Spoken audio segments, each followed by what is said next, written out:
So welcome, Elaine. Again to the Zoom room. Nice to see you again. I will just dive into today's email. Our quote is a teaching. Will lead us nicely into today's lesson. So give me a moment just to share my screen with you. And we'll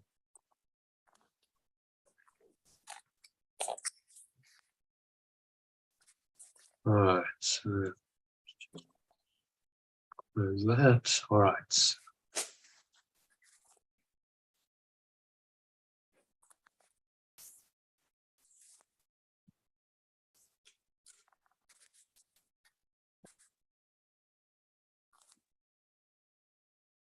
Okay, so can you see the screen?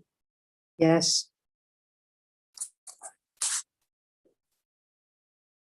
If you want to read that quote.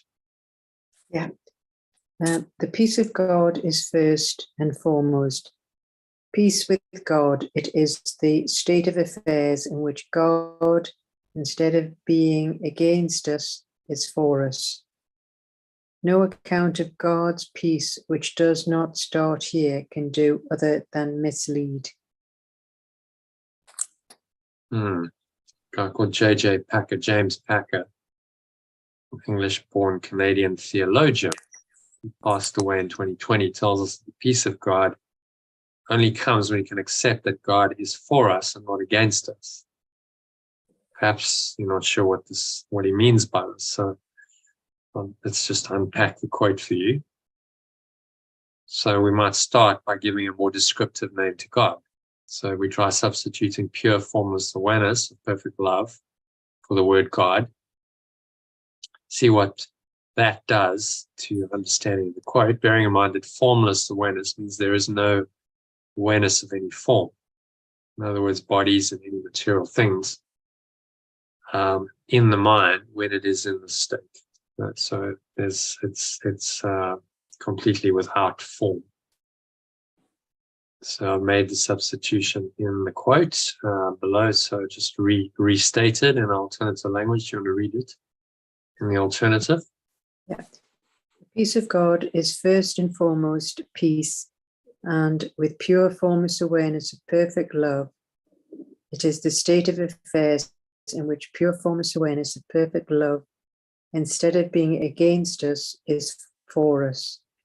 No account of the peace of God which does not start here can do other than mislead.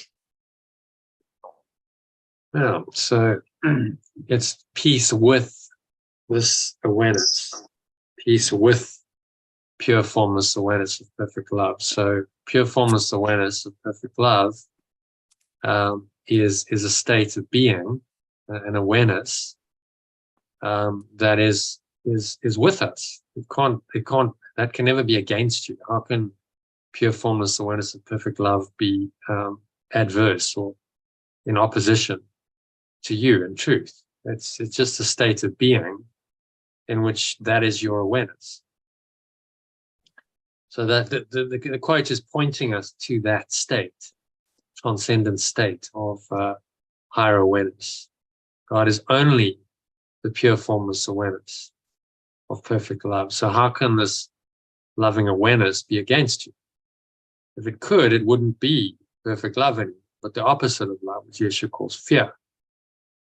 So we've invented this opposite, and we now fear it. If you fear God, which is your own pure formless awareness that is also perfect or unconditional love, you're really fearing yourself. You're fearing your own awareness, which is clearly insane, because you're denying who you really are and believing in an illusion of another limited self that is not you instead. And now these two identities must fight for control of your mind and be in constant conflict with each other, so you cannot be at peace. So the fear of God is really just your ego's fear, and the ego being the belief in separation of your higher self that undoes the ego. Yet how easy it is to restore your peace of mind if you simply remember that you are the pure formless awareness. Perfect, in other words, unconditional love. And this is what he means when he says you must experience peace with God. When you're in a state of pure formless awareness or loving presence, you must also experience a peaceful state of mind. And so the two go hand in hand.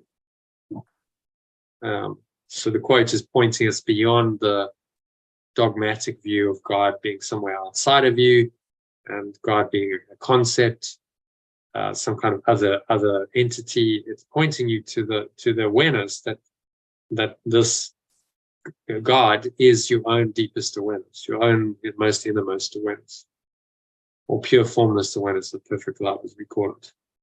Put another way, peace is a natural condition and the result of knowing who you really are, and cannot be experienced unless you do identify with who you are. If you want to put it in equation form, to make it really simple, accepting pure formless awareness of perfect love is peace, and denying pure formless awareness of perfect love equals conflict. It's as simple as that.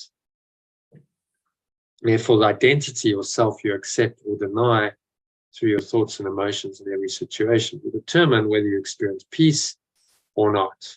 So it's impossible to overestimate the importance of identifying with your true self.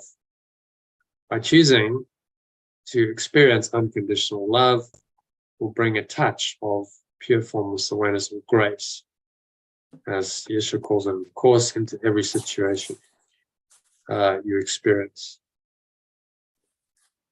So the identification with this awareness leads to peace. He talks about the conditions of peace. Well, the condition of peace is that you identify with this awareness, and this awareness only, because any other awareness denies this awareness. So awareness of form, by definition, denies pure formless awareness. And then it's not pure formless awareness of perfect love anymore. You have an awareness of form, so pure formless awareness has disappeared, and it's no longer perfect love. Your love becomes special love, because you love certain things more than others. That's the special love of the ego, which we're trying to undo through letting it go and returning our minds to the state of grace or pure formless awareness, whichever you want to call it. And being able to enter that state in every situation. So it's just letting go of the other awareness that arises to cover that over, and being able to stay rooted in the state of pure formless awareness, even while you're dealing in the world of form.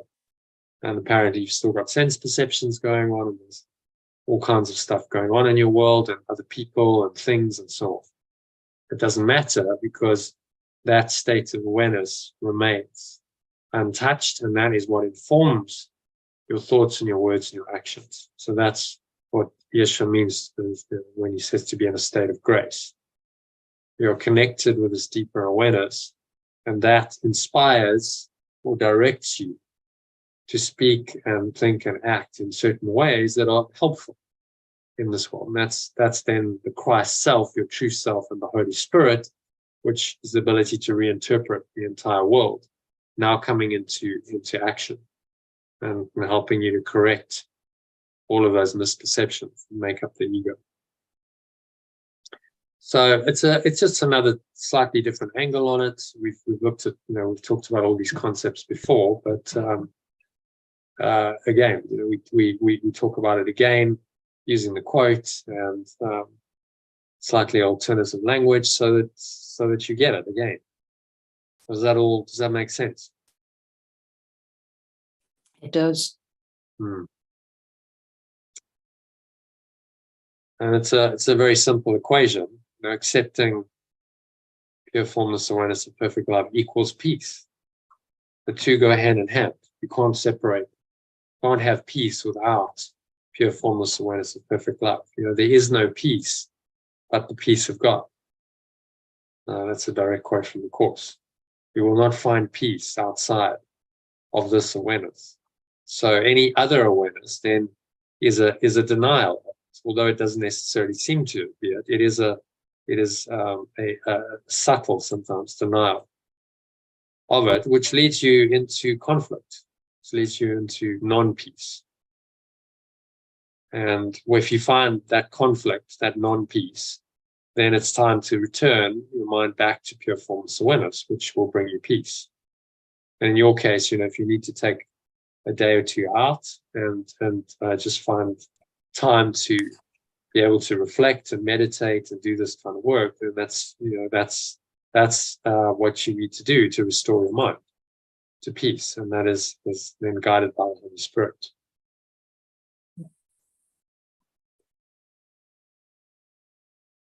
Okay, so there's a past recording there on the name of God. How can it help us? Which you might be interested if you haven't listened to that. It was a good session, if I recall. So that leads us to today's session, which we're in, and to our lesson. So let's have a look at the lesson quickly.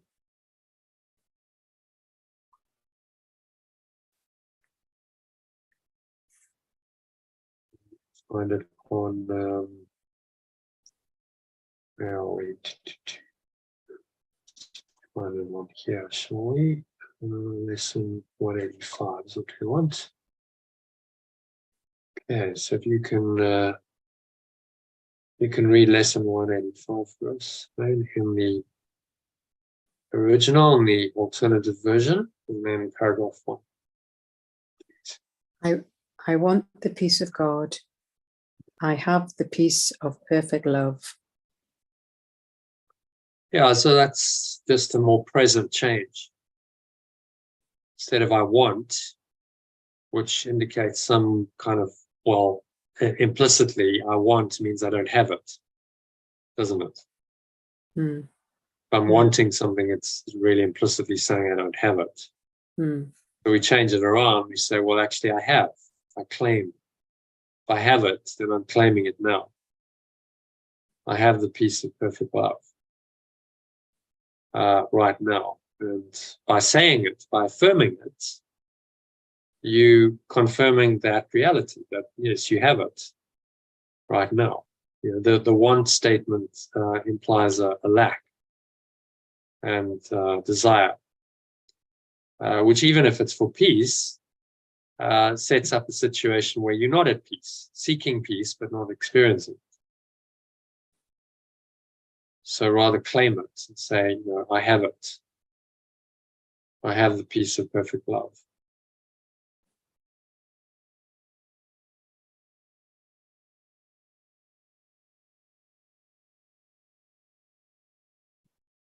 Okay, so paragraph 1, read it in the alternative. There's just heaven and God to translate, which will be the state of pure formless awareness and the extension of perfect love.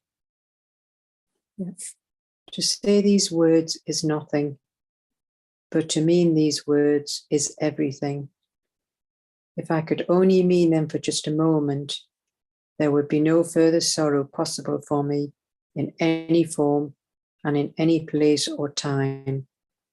The state of pure formless awareness would be completely given back to my full awareness, my memory of perfect love entirely restored, and the resurrection of all the extension of perfect love fully recognized in my awareness.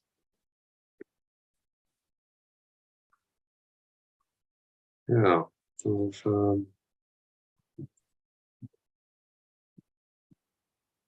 change that. The or entire extension of perfect love fully recognized in my awareness. So what's he saying? Just saying the words means nothing, but meaning the words means everything. And even if we could just do it for a moment, there would be no further sorrow possible in that moment. Yeah. So in that holy instant, perfect love is entirely restored and would fully recognize resurrection of the entire extension of perfect love in my awareness. So just in that holy instant, it could mean everything.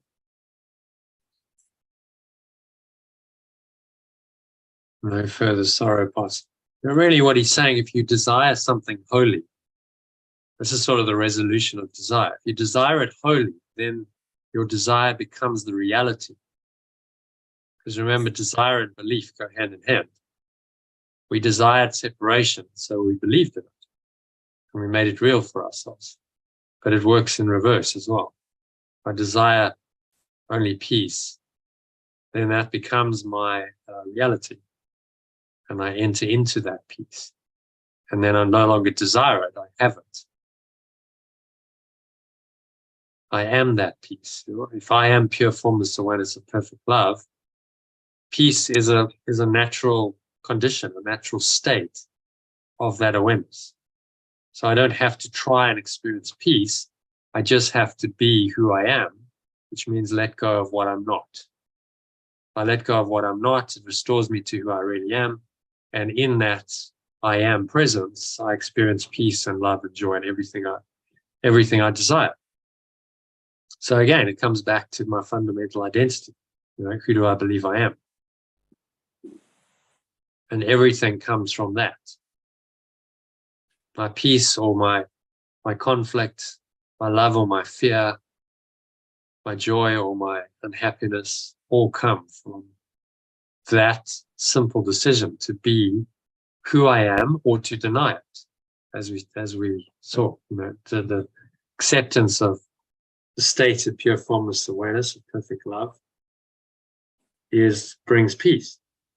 And denying that in any way, you see that denial is not always obvious. So when you're feeling stressed, when you're getting upset, when you're feeling anxious, that is all a denial of your true nature. Yeah. It just seems to be stimulated now by the external world. That's the setup of the ego. But actually, you're just being tempted again by the ego, because this is what it's done over and over, to deny your true nature as pure formless awareness of perfect love and believe in this false self that now is very much identified with the world, and it reacts to worldly events, and it's got all kinds of other thoughts and emotions other than peace going that blow through your mind and disturb your peace endlessly until you're willing to relinquish them. Say, I don't want this. So I have to let these go. It's the only way in order to find the underlying peace that they cover over, and accept that it really all this world is a setup, and all it's designed to do is to justify the disturbance of my peace. You see that? That was a key insight I had after my sort of the mystic moment at the Vipassana retreat. Having gone into the state of pure formless awareness completely for a few moments, came out of it and I realized, it's just a setup. The whole thing's a setup. And I have miscreated this entire world to justify the thoughts and emotions that deny this awareness. That was such a clear insight. That's what's really going on here. Do you see that? Yeah. So it's really just my own projection. The world is a projection of my own denial of that state of pure formless awareness. And everything I experience within it is part of that denial. So my entire external world and all of my perceptions of that world and all of my emotions that seem to come from that, it's all part of that denial. The only purpose of that is to justify the ego's thought system and justify the seeming fact that we are separate from this awareness, pure formless awareness of perfect love. That's all that's going on. And so then in that moment, it was like the entire course, which I'd studied for at that point 15 years, I think, just dropped into my awareness. It was like, okay, I get it. I just really, experientially, viscerally get it, that this is what the veil of illusion made complete sense to me. This is the veil of illusion. The whole thing, my perception of everything, it's just a veil designed to cover over that awareness in which I can experience this peace of God, peace of perfect love.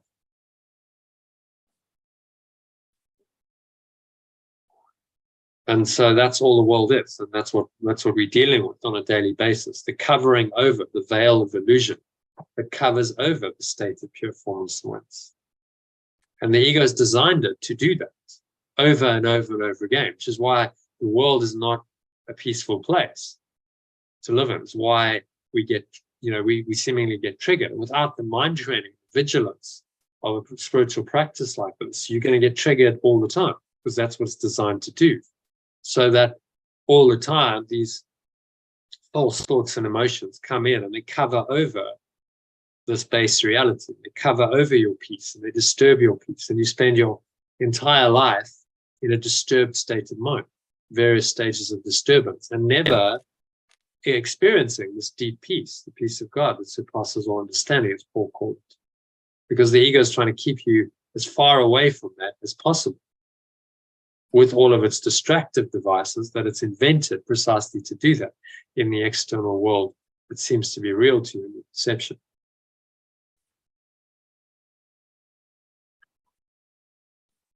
Okay, so it's a little bit of the metaphysics, but it's very deep to really comprehend that. It's so simple, but I mean, it took me 15 years of like a deep study into this course to really get that and go, oh my God, I get it, right? I really see that.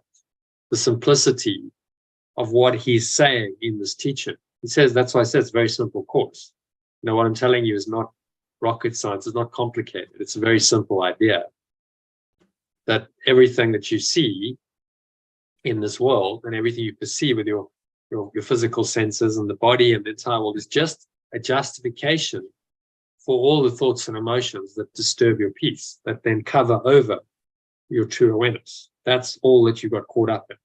It's a construct of the mind designed to do that. And mostly it does it very effectively for in most people's case, because they haven't trained their mind to resist it and to see through that illusion. So they're just puppets, victims of the world, just reacting. They get a stimulus and then they respond. And they respond from the thought system that invented the entire world of illusion.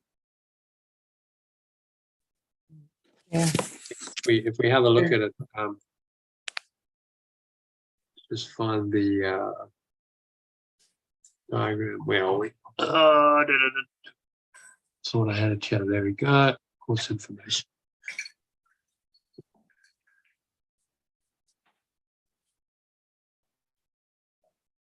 So we look at this diagram. Our desire to be a separate self entrenched in our mind projects out this desire into the external world, and now brings about the sensory data that you perceive as real. So you get all the sensory data coming in, and then in most people's case, they just perceive that from the same thought system as it projects it.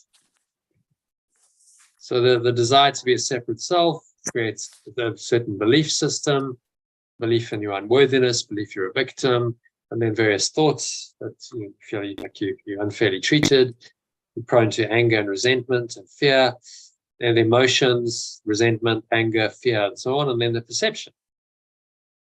And so we got caught up in that feedback loop, and it's happening all the time, so often, by default, that we're not aware of it.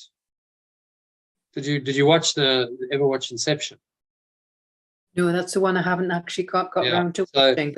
Watch it, because he talks about this. It's very clear. He talks about this principle of projection. So when they're in the dream world, they project it, and then they perceive it. And he draws a little diagram. He shows a feedback loop, and then he says, mostly we're just projecting and perceiving automatically. But what you want to do is get in between there, and you want to create a space and a gap between that cycle.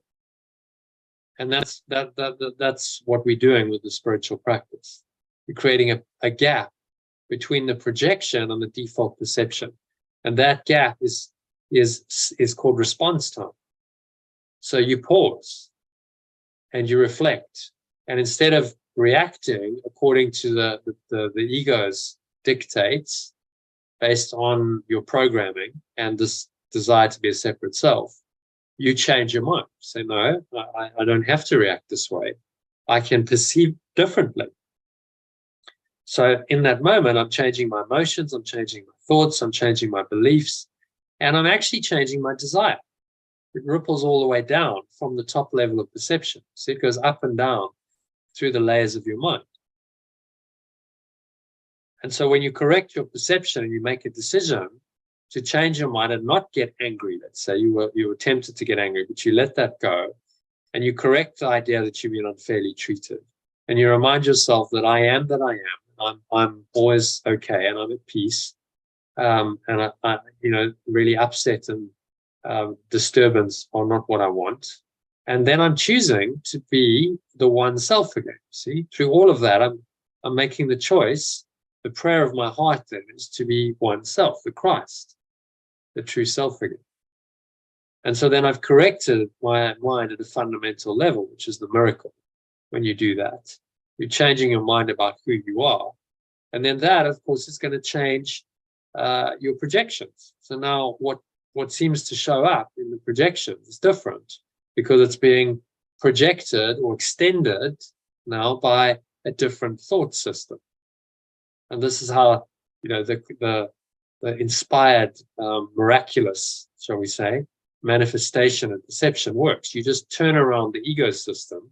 You use the same mechanism of projection perception, but now you use it miraculously from the perspective of the true self that just simply wants to be itself, wants to be oneself, not a separate self.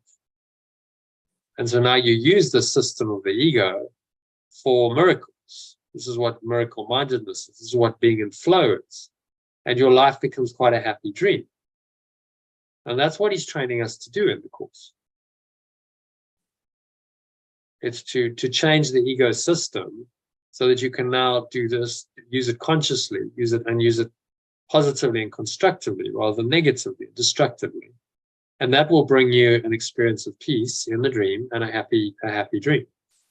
And that's the best you can do, because while you're alive in this world, you're still going to have to deal with projection and perception, because your body, that's what you're wired up to do. You might have moments where you transcend that, you go within, and those are beautiful, but most of the time you're going to be in perception. So he's training us to perceive differently in a miracle-minded way. That's the whole mind training, which will bring us peace. Because now your perception is coming, your projection perception is coming from pure formless awareness. Pure formless awareness of perfect love enters your mind and this world via this very core level. And it's via your choice. Do you want to be a separate self, or do you want to be one self? That invites or denies this awareness. See, so that becomes the portal on your innermost self of the divine into this world. And then it extends from that through the layers of your mind, belief, thought, emotion, to perception. And it also, because of the nature of the dream, automatically starts projecting. This is the wrong terminology, extending. If it's coming from spirit, then it extends. If it comes from the ego, it projects. But it's the same mechanism of the mind seemingly going outward and now, manifesting, creating certain circumstances in the dream world. And now you're just doing that consciously. So this is what we'd call conscious, in New Age terms, they call it conscious manifestation. But it goes beyond that, because it's actually coming from the desire to be completely free of the illusion. You're not trying to make more illusions. You're actually trying to just let go of your belief in all illusions and then be guided accordingly to your perceptions. So that doesn't mean you don't necessarily have to, on the level of form, let go of all of your possessions and relationships and jobs and income and all of that. It just means psychologically you're not attached to them anymore. So you're much freer. You don't have the attachments that then trigger you and cause a whole lot of dysfunctional thoughts and emotions that perpetuate the ego, because you've let them go. Okay, does that all make sense? Bit of an overview. And we've looked at this before, but it's worth looking at again and again. Oh, yeah, to be reminded. It's a reminder of how the mind works. And this is advanced psychology. This is probably the most advanced psychological theory you're ever going to see, because it's coming from Yeshua. He drew the diagram, gave it to David Hoffman. So he said, okay, this is a diagram that illustrates how the mind works and how this projection perception mechanism works, and therefore why this methodology of letting go and going to peace. This is from the Instrument for Peace. Why it works. Because if you can go through these levels of mind and you ask certain questions to do that, and you get to the core level where you can change your mind, then you can experience peace. But you won't experience peace by cosmetic surgery, just trying to deal with it on the superficial level. You have to go, down the layers through all of this to the core, where you realize, in the end, peace is my choice or not. It's as simple as that, but as difficult. I choose peace or not. And it's always my choice. It doesn't matter what's seemingly happening outside of me. That's the illusion. Actually, my choice determines everything. So you start then having an internal locus of control once you understand this, to say, well, my choice in this moment is everything. This is how I recreate and continue miscreating a world of illusion, or it's how I will leave this world behind and return home to my true home in pure formless awareness of perfect love. It's through my desire or prayer. What do I want? Applied rigorously, without exception, in every situation. Because there's no good saying one moment, well, yeah, I want the peace of God, I want to be oneself. And then the next, you flick-flacking and you're desiring to be a separate self by reacting egoically to something. Because then you're going nowhere. You're actually contradicting yourself all the time, which is what a lot of people do. The split mind.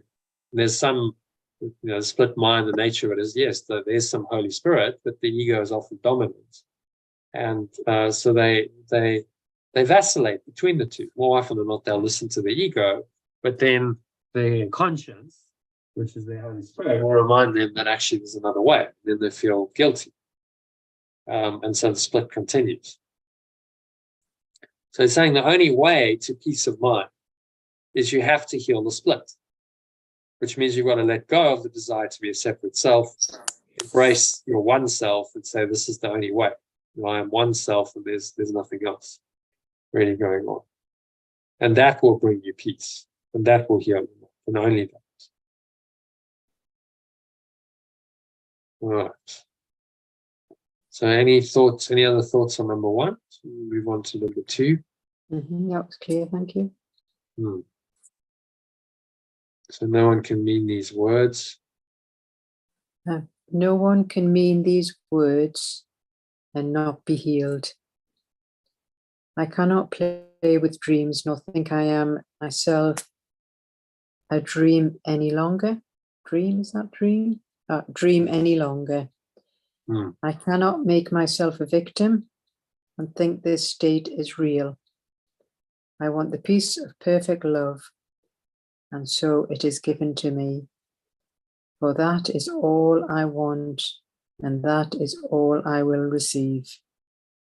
Many have said these words, but few indeed have meant them.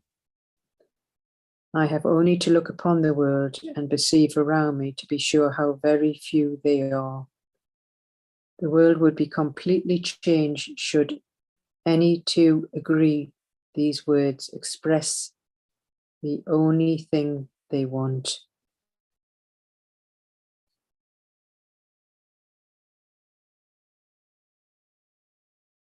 Yeah. So what's he saying here? Well, once you mean these words, then you're healed. Play with music. You're not going to see yourself as a victim, because this state is real. And if you want perfect love, it will be given to you. But the world would be, well, a totally different place should two agree these words, or everybody, just two people agree these words express the only thing they want. Yeah, so it echoes in the Bible. There's a passage where he says, when two or more meet in my name, then I will be there. God will be there. So when two agree, you merge into one, and in that moment is salvation. In that moment is at one moment experienced. The world would be completely changed. Okay, so remember, when he talks about the world, he's talking about your perception. Maybe we'll change that to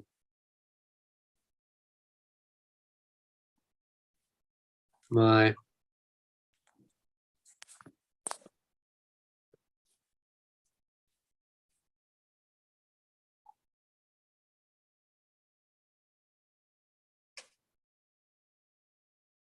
view of the world will be completely changed.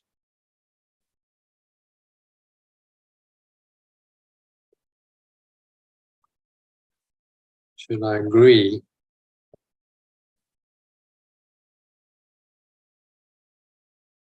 with anyone else?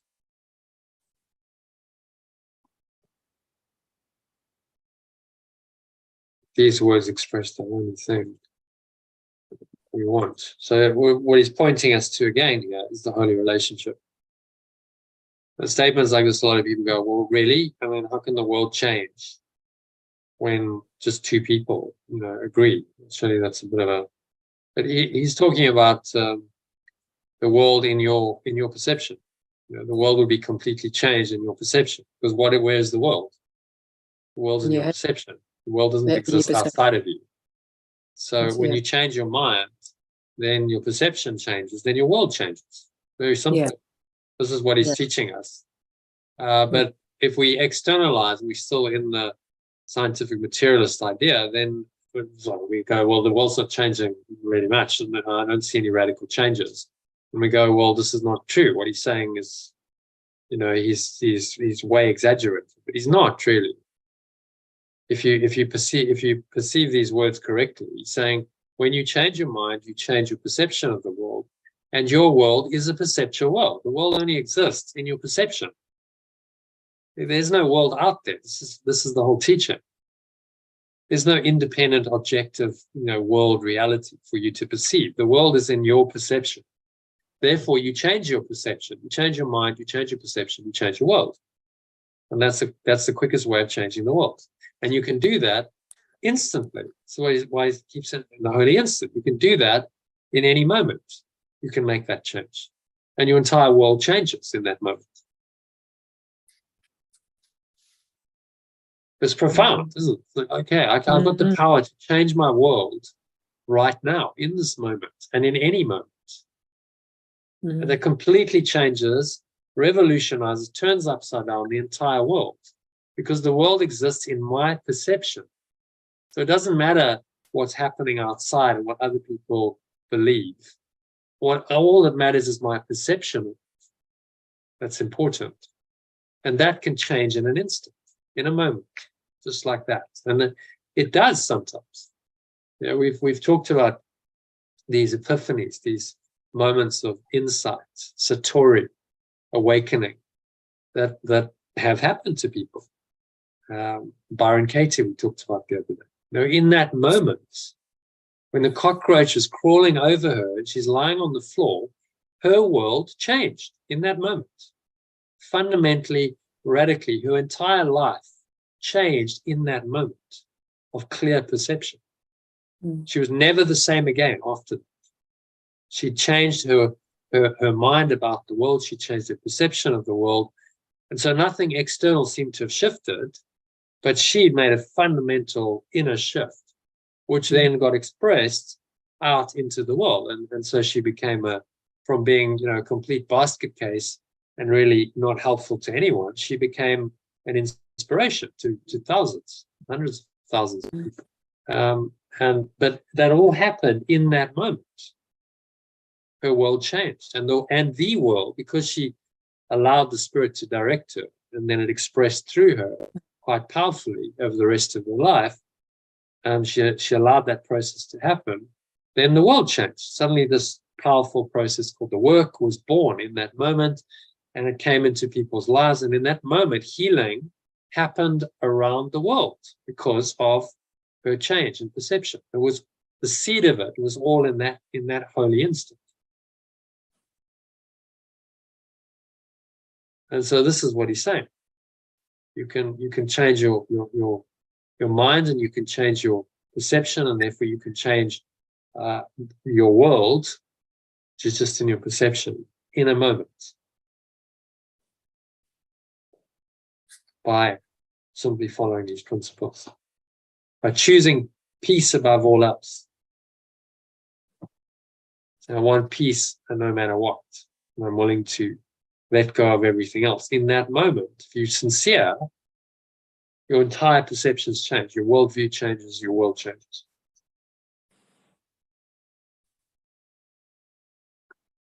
Which is quite profound. So he's saying, what are you waiting for?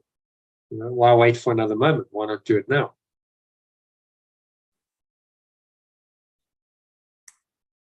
Yeah. And every lesson is just another chance to do it now. Every lesson is saying, well, do it now. You know, practice the lesson and practice this now. And if you lapse again, then just let that go and come back and keep doing this. Keep changing your mind until that change of mind becomes permanent. Until you get it. You know, your mind is reversed. Your perception is corrected. Your mind is healed. You no longer believe in the dream world, and then you're ready for God. God takes the final step. Pure formless awareness of perfect love, in other words, is so strong in you that you just kind of merge into it. There's a merging. You're already completely identified with it. So the letting go of the body and just slipping into that awareness is really not a big deal. Because you've prepared yourself for it. That's why he says God takes the final step. And so even going through dodgem cars and, you know, masses of traffic and difficult husbands, blah, blah, blah, you can do that in one instant moment. And that means nothing, all of that. Yeah, in those moments, what you've got to remind yourself is I choose peace above all of this. I don't want this. I choose peace.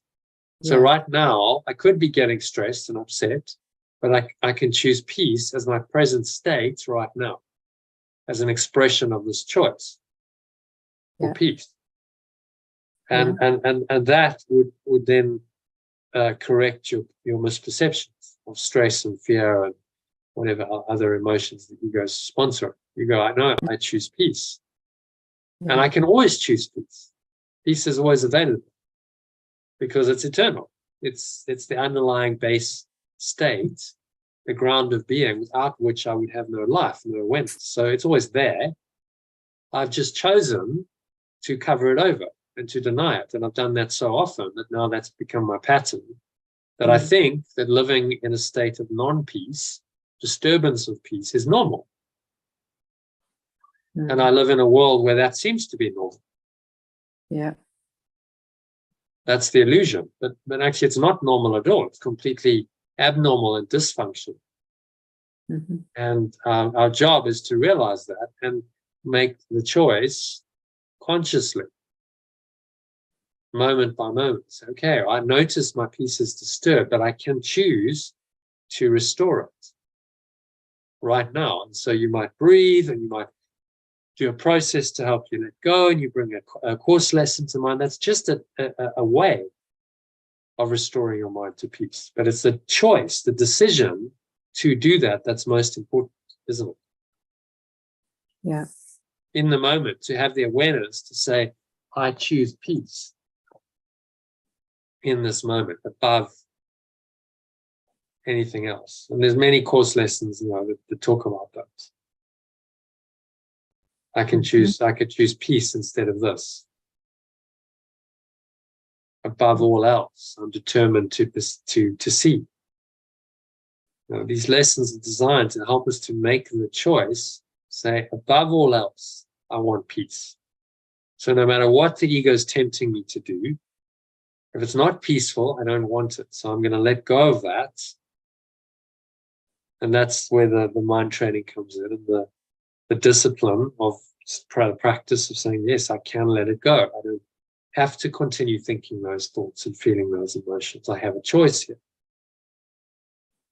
I can choose peace right now instead of this. And it starts with an awareness that you're out of peace. And then the second part of the correction is the choice for peace. Okay, I choose consciously and actively peace. In other words, I choose pure formless awareness of perfect love, because that's where peace comes from. So peace then becomes a proxy for your true state of mind, your true state of being, your true self. Whether you say peace or you say pure formless awareness of perfect love doesn't really matter. They just point us to the same thing, the state of mind that is completely peaceful and with no illusions.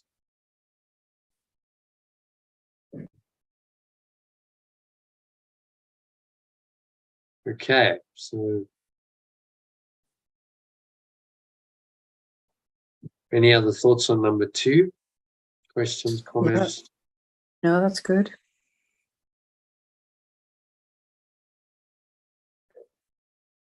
All right, so number 3, only translation here is going to be the will of God becomes pure formless awareness of perfect love.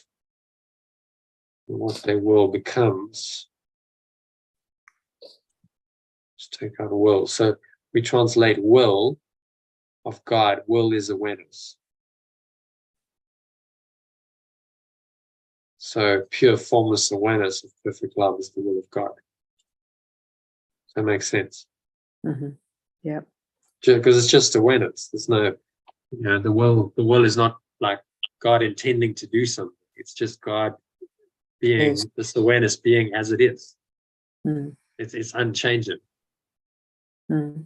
And we need to keep reminding ourselves of this, because it's an unchanging awareness. So it doesn't will something else or will something new.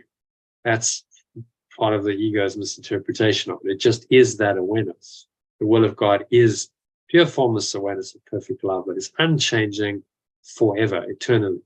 And it remains as it is, as it has always been, forever. So when we align our minds with the will of God, all we do is we accept that awareness as our awareness. And we're in that state of awareness. That's how we accept it. We experience it directly, firsthand. This is now my awareness. And you don't even think that. When I was in that state, it just is. You can't describe it. There's no words. All of that drops away. You just are that awareness. Mm.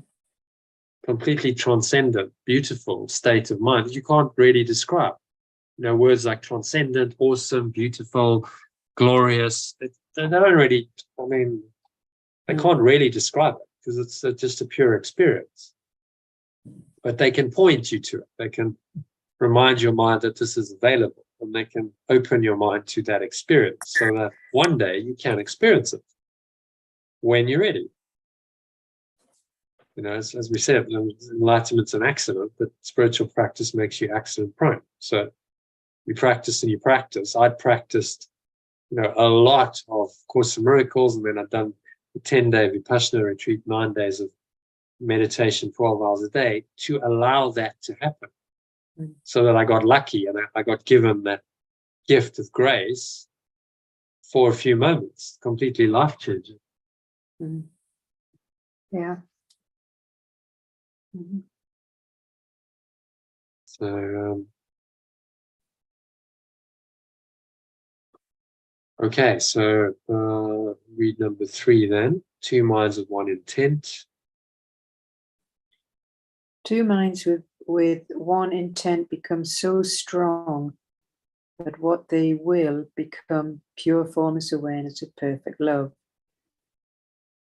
For minds can only join in truth. In dreams, no two can share the same intent. To each, the hero of the dream is different. The outcome wanted, not the same for both. Loser and gainer merely shift about in changing patterns, as the ratio of gain to loss and loss to gain takes on a different aspect or another form.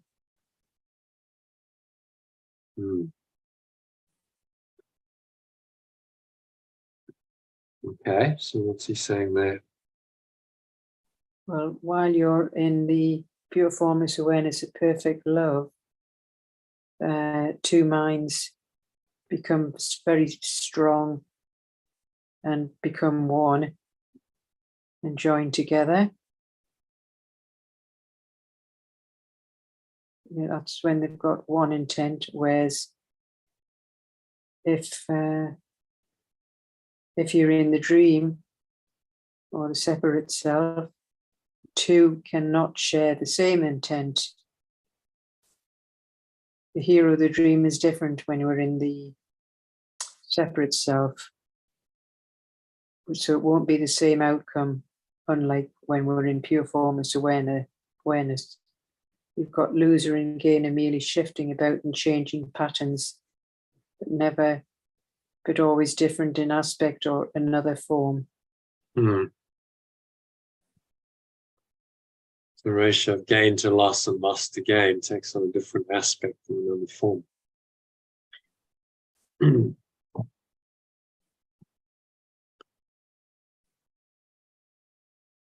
Well, so highlighting the differences between the specialness of the ego, the hero of the dream, being different. Well, that's our special identity. I'm different from you. I've got a different character. I've got a different mindset, different ideas, different intentions, different beliefs, different values, different body, different everything. And so in those differences, I can never see commonality. Like I can't see that actually what I want is the same as what my brother wants, my companion wants. So we don't share the same intent in dreams, which is why the special relationships are always fragmented and filled with conflict. And why, this world is largely filled with a lot of conflict, because everyone's the hero of their dream. And their ideas and their intentions are different from everyone else's. And so then we have this conflict. Interests are not aligned. Minds are seemingly separate, and that's all ego. But it's so entrenched in our world that we just take it for granted. Everyone's seemingly got their own mind, and people have differences of opinion, and that's just normal. No one really agrees, and we live in this fragmented, conflicted state. And we accept. If you believe in the ego, you accept this is normal, and this is how the world is, and this is how reality is.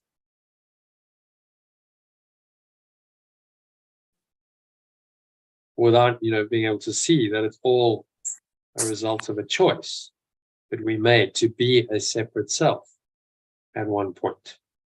We all chose that. So because we chose it, we can unchoose it. And we can let go of being the hero of the dream, a different hero of the dream, unique, special unto ourselves. And the losers and the gainers shift about in changing patterns. Ratio of gain to loss and loss to gain. It takes on a different aspect or another form. And you see that. I'm trying to do some business, some business deals, and you see this. It's all about who's going to win and who's going to lose, and everyone's got their interests, seemingly separate interests, and it becomes difficult to broker any kind of deals because of that, because everyone's got their separate ideas and interests, and there's no unity. If you can find a degree of unity, and there's a meeting of minds and a common interest, then you have a deal.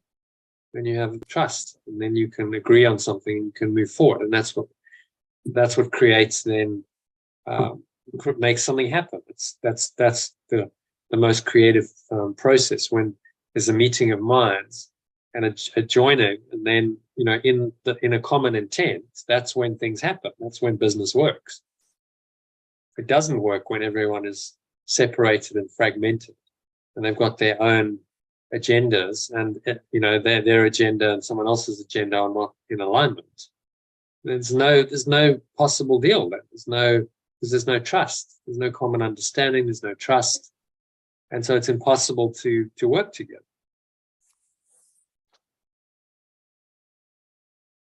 So you see this playing out in the world. It's in personal relationships. It's in business relationships. It's in relationships of groups and nations. The ego specialness versus the Holy Spirit's oneness are the options. And there are only two.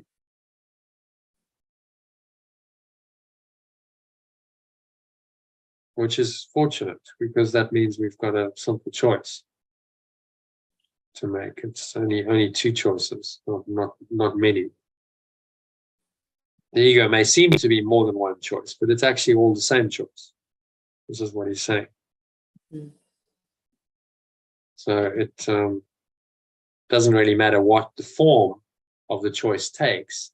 If it's not oneness, then it's separation. So it's just another form of the one choice for separation.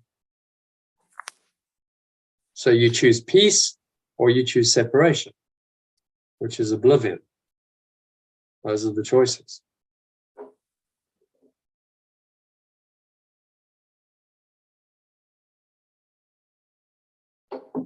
Okay, so what's he saying in number 3? Summarize that briefly. Well, just like I said before, I did summarize it, but when you've got two minds with intent coming from pure formless awareness, then it's stronger. But if the minds are coming from the separate self and the dreams, then there's just conflict, different opinions, changing patterns. There's just no feeling of confidence in the separate self and trust, full trust. The minds just don't join in the other choice of mind. So it's better to be in pure formless awareness, where we all have the same intent.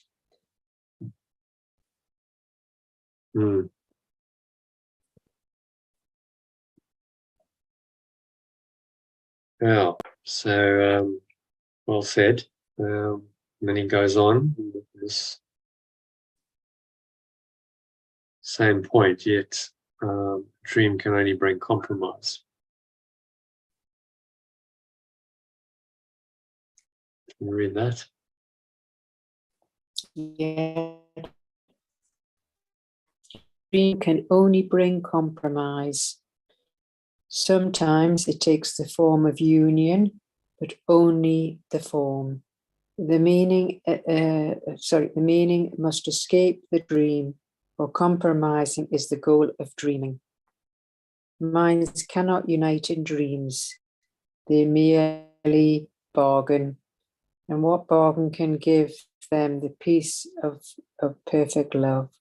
Illusions come to take its place, and what it means is lost to sleeping minds intent on compromise, each to his gain and to another's loss.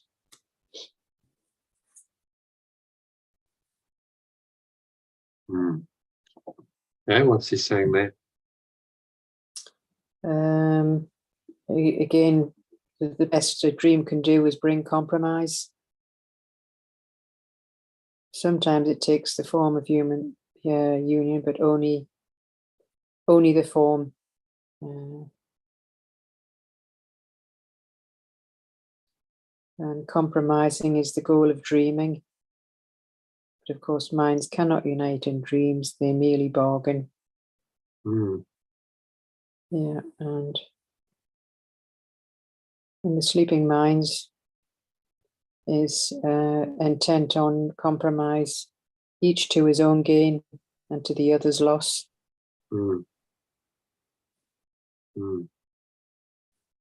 Again, very pertinent to me, because it's all about in this world trying to make these deals happen. It's about bargaining.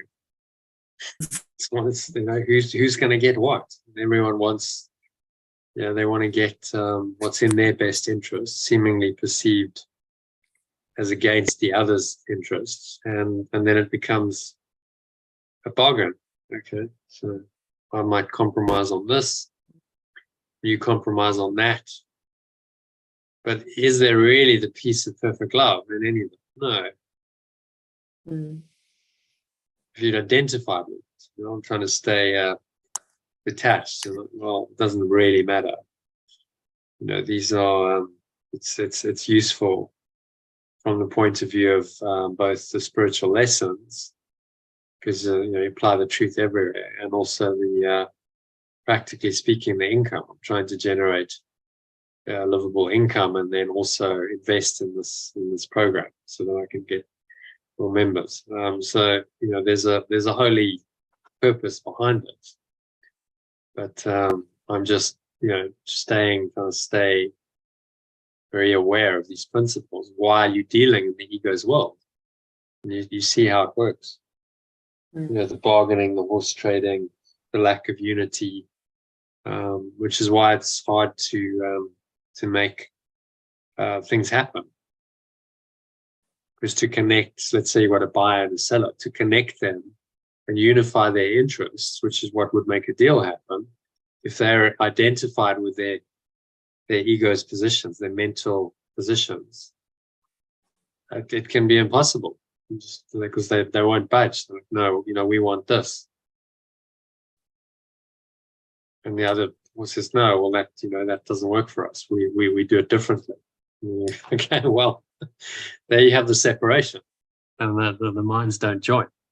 They're seemingly separated. And that's, of course, what the ego wants, to keep them separated. So you're working in a construct that is against unity and against what comes from unity, which is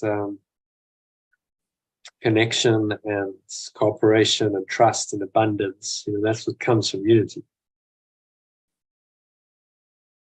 But I just see it as it's part of the spiritual practice.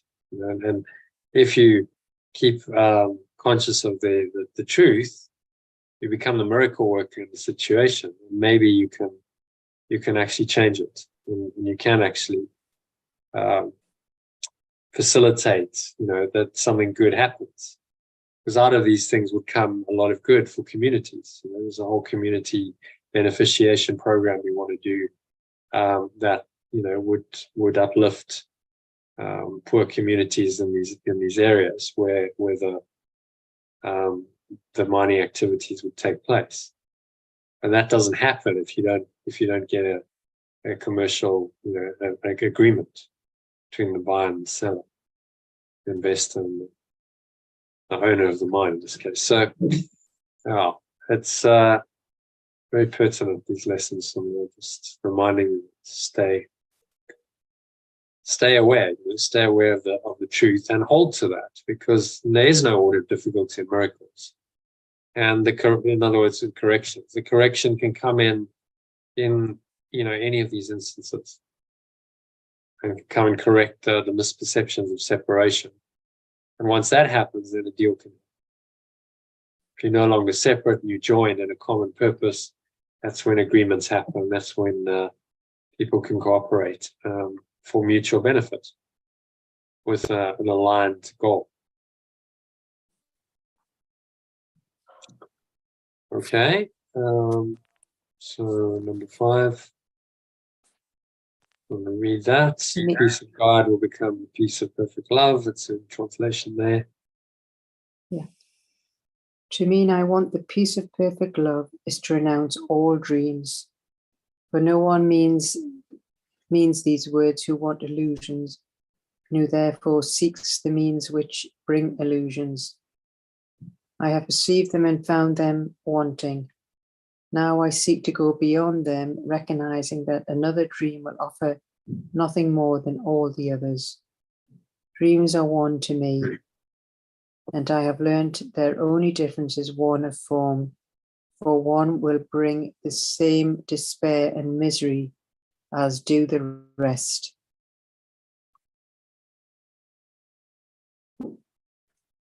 Okay, so what's he saying there? Well, it's saying if you want the perfect love, peace of perfect love, you need to renounce all dreams. Otherwise, you're not really going to mean the words if you still want illusions. Yeah, so and therefore seeks the means which bring illusions.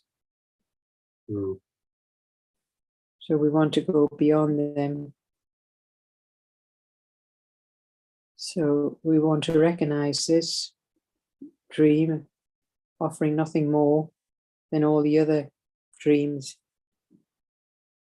So they're all the same, and the only difference of one form for one will bring despair and misery, as do the rest.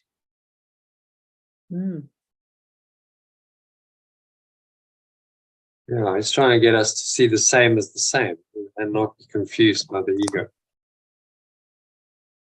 Saying, well, this is something different. And for instance, in this world I'm playing in at the moment, the investment and stuff, it might seem to be different. Oh, well, this is bigger, it's talking about quite large quantums of money or whatever, but it's not different. It's the same system. See, it's the same thought system, which is not true, and it will lead to despair and misery unless you let it go. So if you engage in it with a purpose of forgiving and letting it go, then it's a different intent from if you attach to it and you're trying to make it work. Which is what, of course, most people are doing. They think it's real and they're trying to make it work, and then there's all kinds of ups and downs and frustrations that come because often it doesn't work. Being, given that it's coming from the ego, most of the time it doesn't work. And so then you experience, the pain of that, disappointment, frustration, anger, and so on. And the peace of God is again denied. And so then the whole thing is just another construct of the ego to keep your mind very busy and active in a game that denies the truth, denies pure formless awareness of perfect love. But this teaching says, okay, if you can see that game for what it is, you could still engage in it, but engage in it from the Holy Spirit's perspective. So you engage in it from the point of view of letting go and being the miracle worker. And this is all just part of your learning to undo the ego's thought system. And this is in fact how you learn, because you learn to apply it, the Holy Spirit's thought system, without exception, to every situation.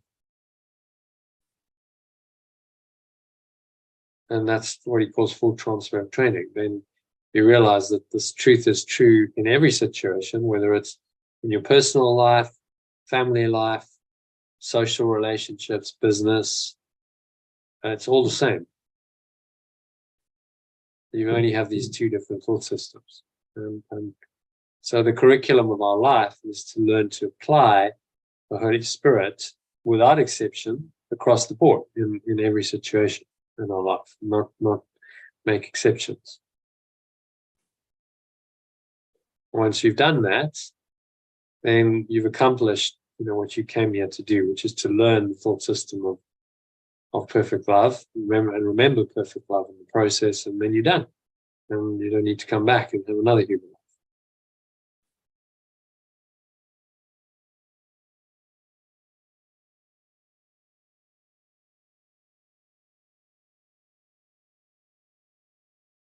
Okay. I think you did a little commentary summary on that, didn't you? I did. So happy to move on to 6. Yeah. The mind which means that all it wants is peace must join with other minds, for that is how peace is obtained. And when the wish for peace is genuine, the means for finding it is given in a form each mind that seeks for it in honesty can understand. Whatever form the lesson takes is planned for me in such a way that I cannot mistake it, if my asking is sincere. But if I ask without sincerity, there is no form in which I will accept and truly learn the lesson.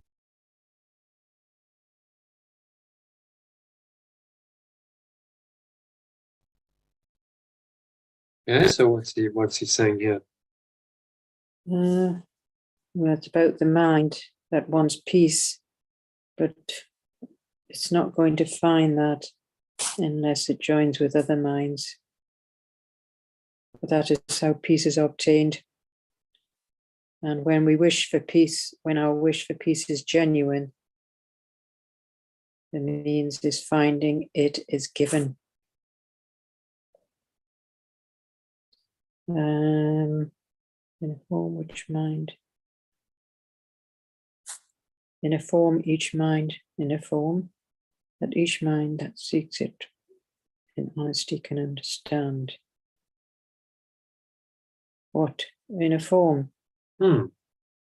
Yeah, so you'll learn the lesson in a form. So the lesson presents itself as a situation, something that arises in your experience.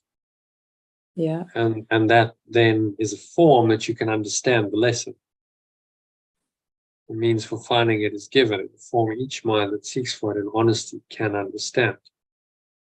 So that form might be through your special relationship transformed into a holy relationship. The form might be to apply it in business transaction, as I'm talking about, to apply it into your family life, social life. This is, and each mind, we all have a unique curriculum. Although the principles are the same, we are one, everyone has their own unique journey of awakening to that oneness. So is what he's hinting at. It's given in a form. Each mind that seeks for it in honesty can understand.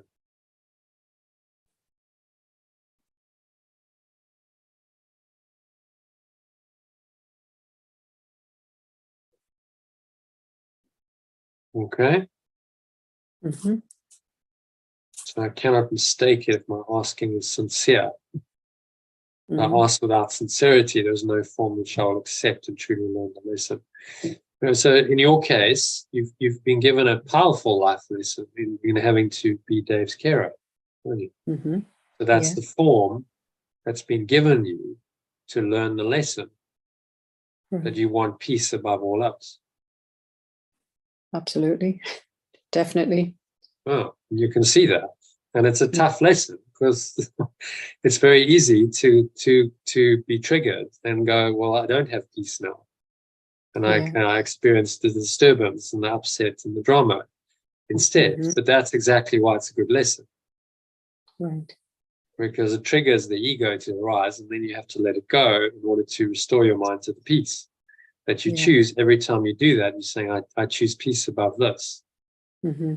Yeah. I want peace above all else. That's what you're saying, and you're walking the talk because you're having to apply it and correct your mind when you go away from Mm-hmm.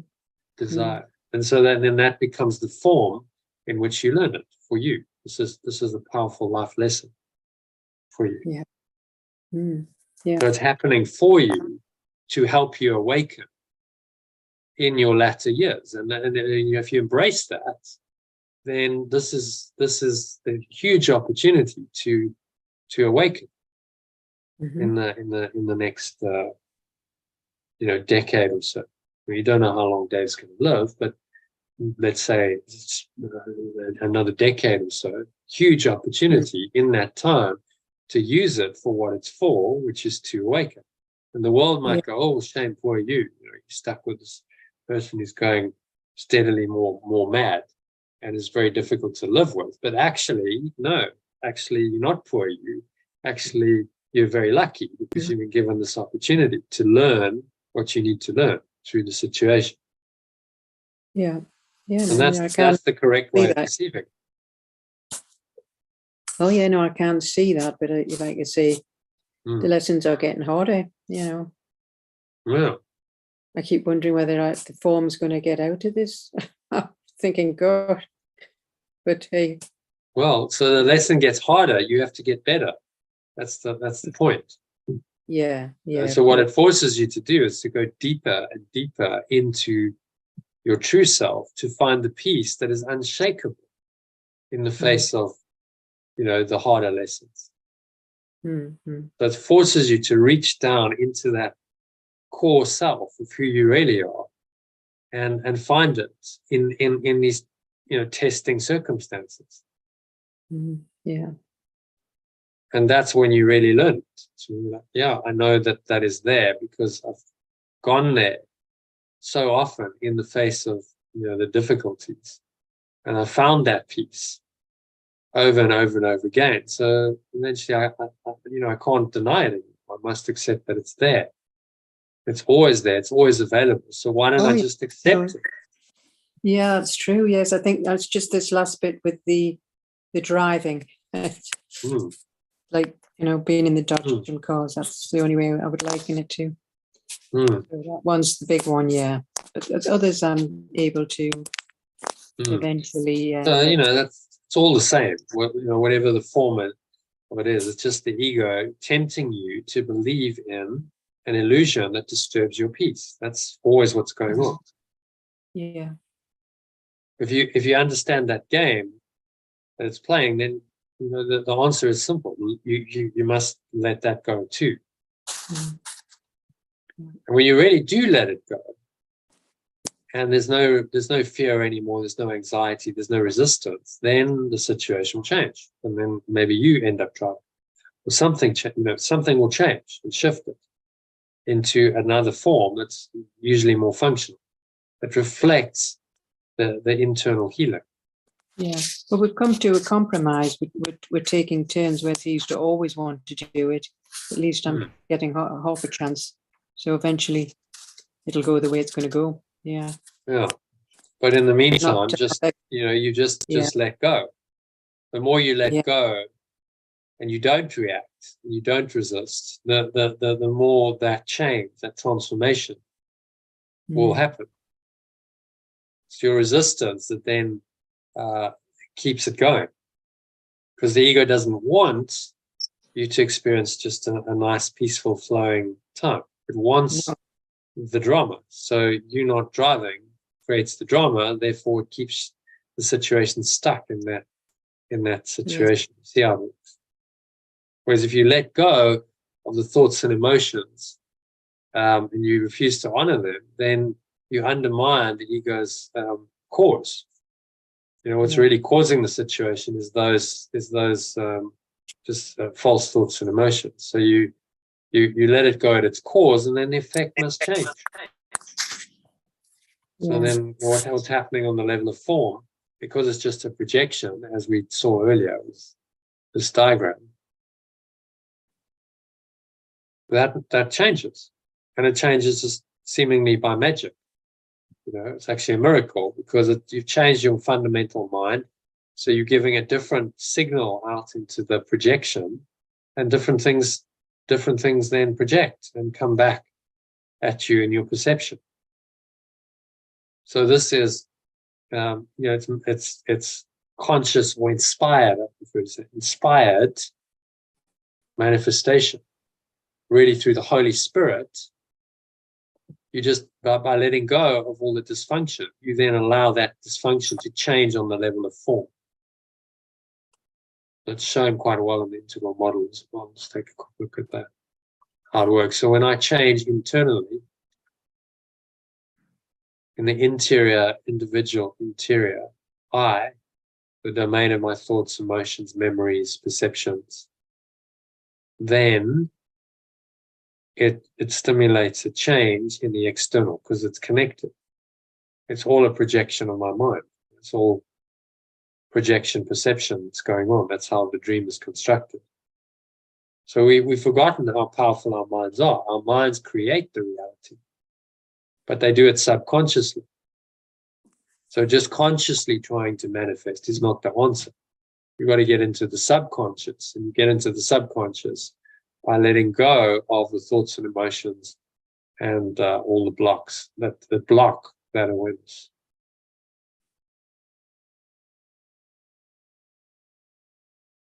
Yeah, so that makes sense. Mm-hmm. Let's move on to number 7. Let me today devote my practicing to recognizing that I really mean the words I say. I want the peace of perfect love. This is no idle wish. These words do not request another dream be given to me.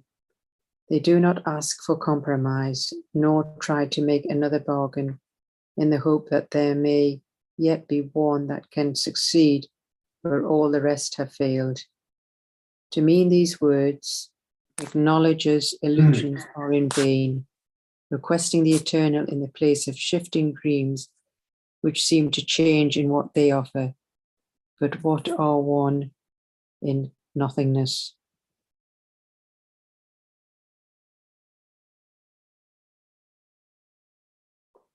Yeah, so what's he saying here?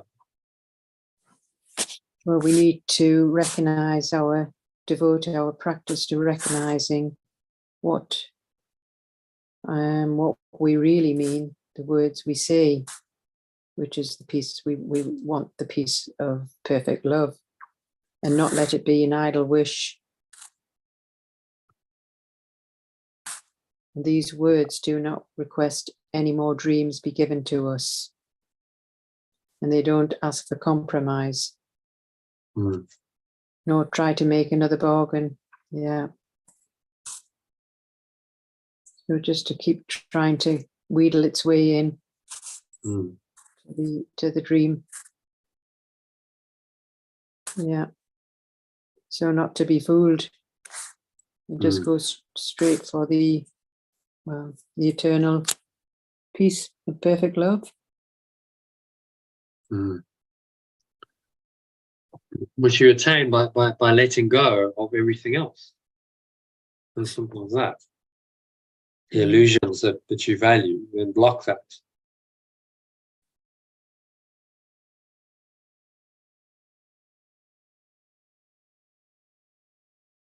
Rest the eternal in the place of shifting dreams. Seem to change in what they offer, but are one in their nothingness. So we can seek in the dream world for some kind of salvation, which is what most people are doing. And these dreams just shift and they change, but they actually all the same. It's just offering me the same. So this mind training is teaching us to see the same as the same and the different as different. So the same, if it's the same construct, same product, same illusion, then nothing's going to change. The only thing that's going to work is letting it all go, which is a radical reinterpretation of the world. Not another dream, not valuing another dream, just letting go of the dream entirely. Going back into the truth and saying, let the truth guide me.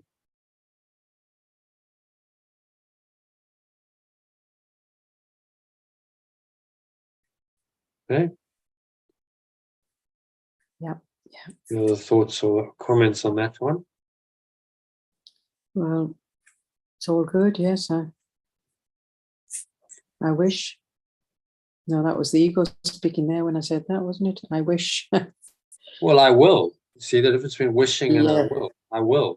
Yes. I Right, will okay. it to be so is that I choose it.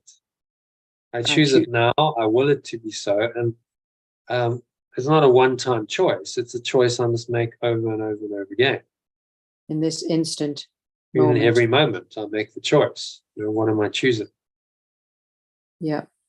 Am I accepting perfect love, or am I denying it in this moment? Yeah.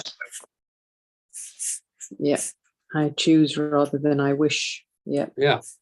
Yeah. That's why we actually change, the willing that they talk about, to an awareness of it. When you have a awareness of the truth, it's because you've chosen it.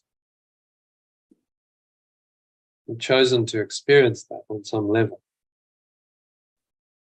So he's saying, consciously choose peace. When you choose peace, you must choose to let go of illusions. Simple as that. So choosing peace is consistent with forgiveness or letting go. It's consistent with at-one-ment, and it will take you into the state of pure formless awareness, which is the source of peace.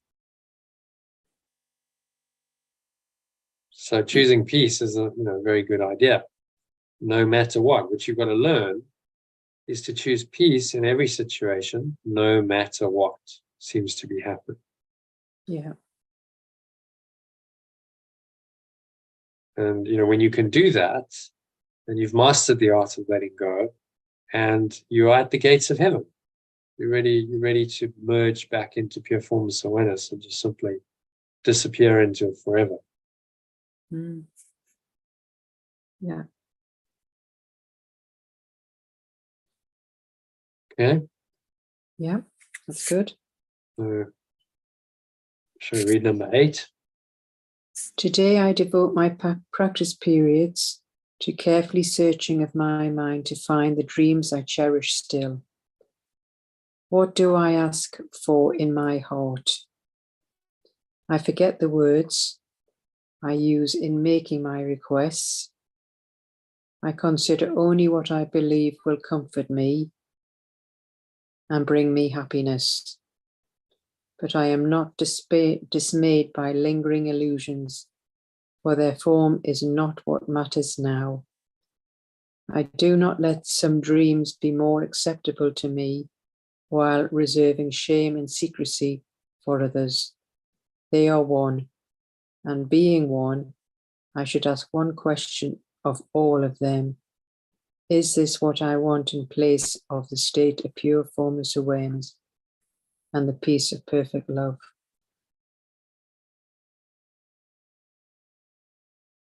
What you're saying here. Well, we need more practice periods to search the mind to find those dreams that we're still cherishing.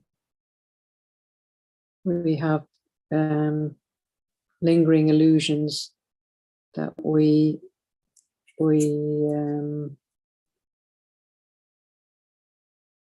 hold on to, and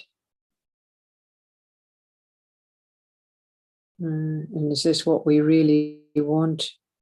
For these, some that comfort us and then others that don't, they're all mix match.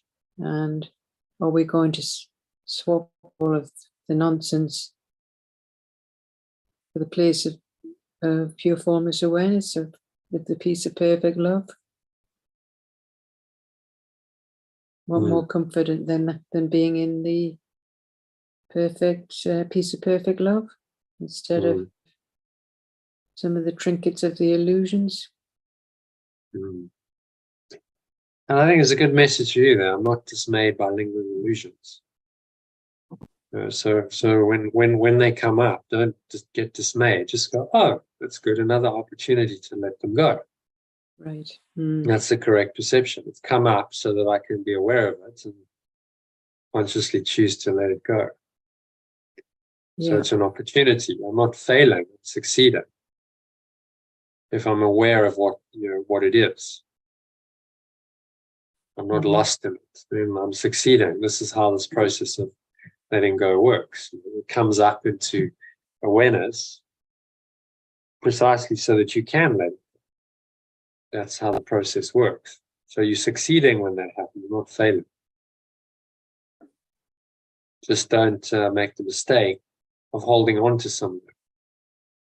Let some dreams be more acceptable to me while reserving shame and secrecy for others. So then you start valuing the dream and you're treating it differently. You say, oh, no, this particular thing I'm thinking about is more valuable, so I'll hold on to that. And then I might, have shame and secrecy for things I've done in the past. Right. But all of that, the correct perception, is an opportunity to let go of the ego. So you welcome it, embrace it. Okay, this gives me another opportunity to free myself. I'm not dismayed by the lingering emotions. I welcome it as the opportunity to let go and free my mind from it. And the more that happens, the more I'm freeing my mind. So you go, okay, well, this might take many years, but this is what I'm here to do. So bring it on. And let me do this for the rest of my life. Yeah.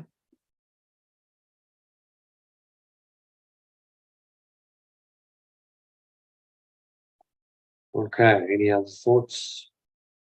No, it's good good. question there. That final question. Should we read that again? Yeah. Fine. I should ask one question of all of them. And being one, I should ask one question of all of them. Is this what I want in place of the state of pure formless awareness and the peace of perfect love? Yeah. So it's quite a good question to ask at any point, to interrupt the ego's pattern. Yeah. You're getting, stressed about something and you notice that. You say, is this what I want in place of state of pure formless awareness and the peace of perfect love? It's a simple question. And if you frame it in those terms, the answer should be obviously no. Why would I want insanity? Yeah. Yeah. Over insanity. Insanity over sanity. But asking the question then allows us to come into our right mind and consider it differently, perceive it differently. If we don't ask the question, it's easy to get stuck in this false illusion, this state that's not true.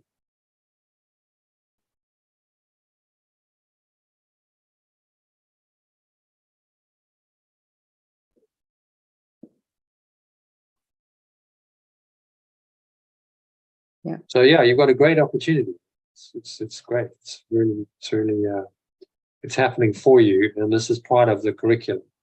There's no accident that you've got this challenge at the same time as you're studying the course.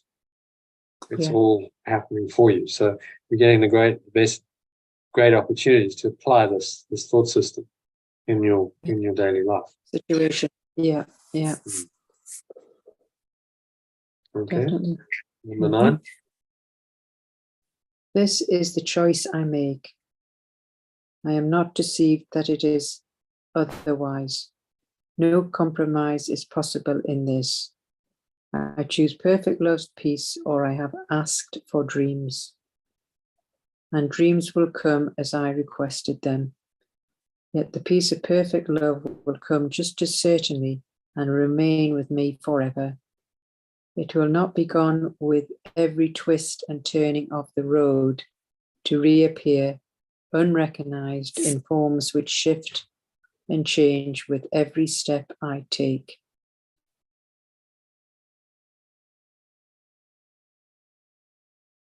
Okay, what's he saying here? back to the choice again. And we're not to be deceived with that, with otherwise. No compromise is possible. We just choose perfect love's peace, or we have asked for dreams. And those dreams are going to come thick and fast as we request them. Yeah, that's me. Yet the peace of love will come just as certainly as those dreams do, and it can remain with us forever if we wish.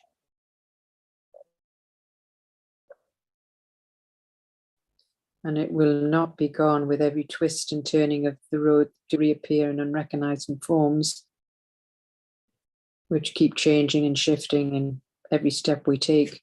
So we don't have to go back to that. We can continue choosing the peace of perfect love.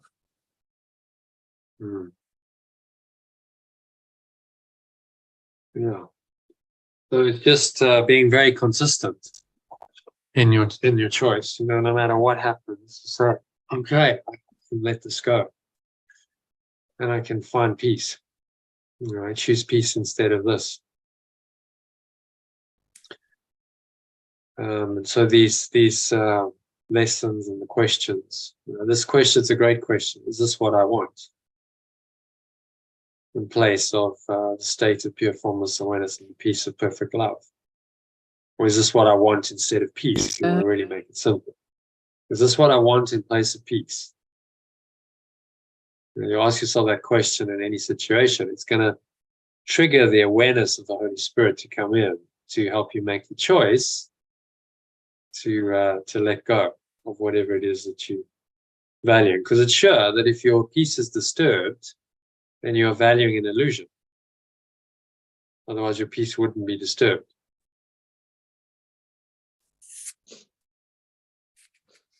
So then the correction is not outside of you. The correction is in change your perception of the value of what you value.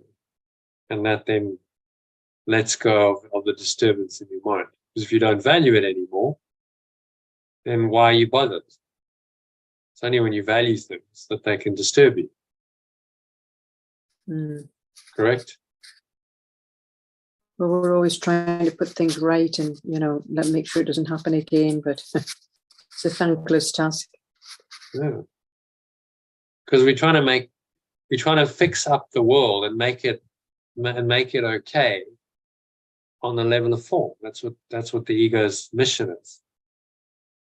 Well, we'll fix up this broken, dysfunctional world based on a false thought system, and we'll make the world better. We'll make it a better place. We'll heal the world. Bring peace on earth. These ideas are not unfamiliar. And Yeshua's is saying, look, let's get real. Let's really look at it. You never are. You can try as you like. You're never going to fix it, because it's a product of a broken thought system. So the only way of truly healing it is you've got to get out of it. That entire thought system has to be, let go of. So it has no part in your mind anymore. And then you're ready to transcend the construct of the world. It was made by the false thought system. So you get out of it, you leave. You don't try and patch up, a dysfunctional system and somehow make it work. You just recognize it for what it is. It's false. It's illusory. And the entire reality can be let go of. And you can clean it all away and return your mind back into its base state of pure formless awareness, of perfect love, and where nothing else exists. You can do that if you choose to. Or it's the only choice. What Yeshua is saying to us, that's the only choice that makes any sense. So that leads us nicely into number 9. This is the choice I'll make between an illusion and the truth.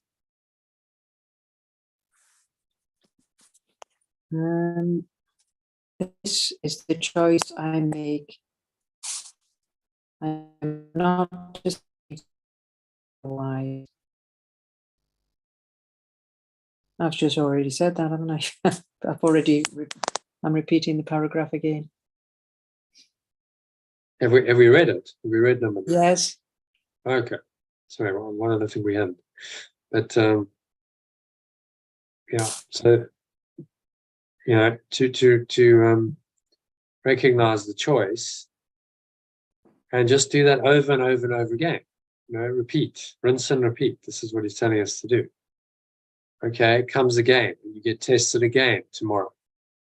And it comes again, and you make the choice again for peace. And you just keep doing it.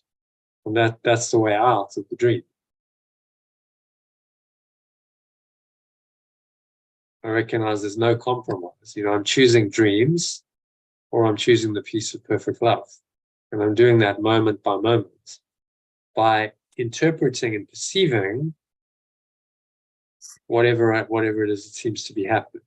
That's how the choice plays out in my perception of my moment by moment experience of life,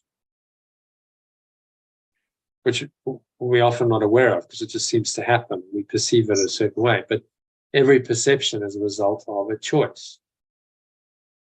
That's what we have to start becoming aware of.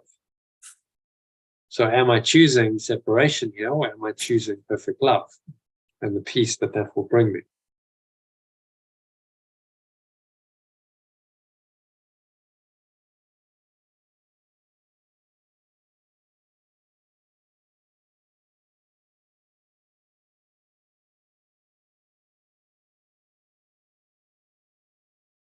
Yeah, hopefully Elaine comes back. Otherwise, I'll finish this section on my own. So there we go. Back, Elaine. Yeah, I'm back. Just do it seem to be a bit of a pitch with the Wi-Fi there. Right. Number 10. I want the peace of perfect love, and so do all who seem to seek for dreams.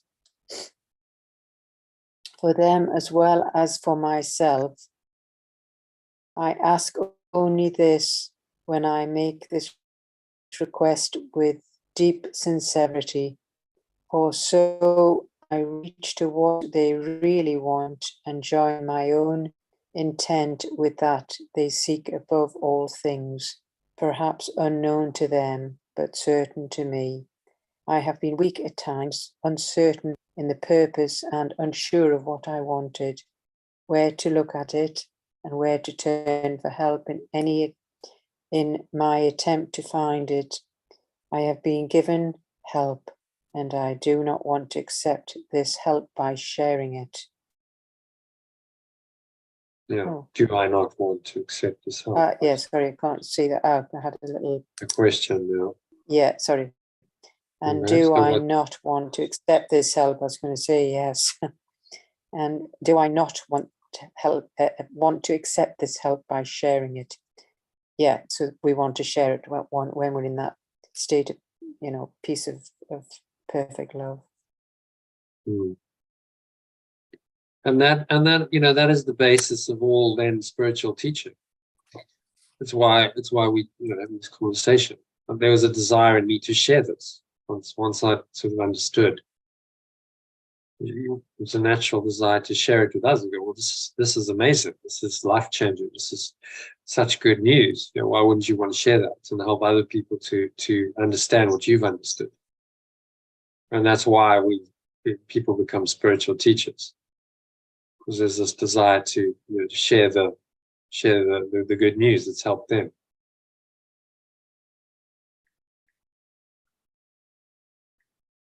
And as I share it, I don't want to accept this help by sharing it.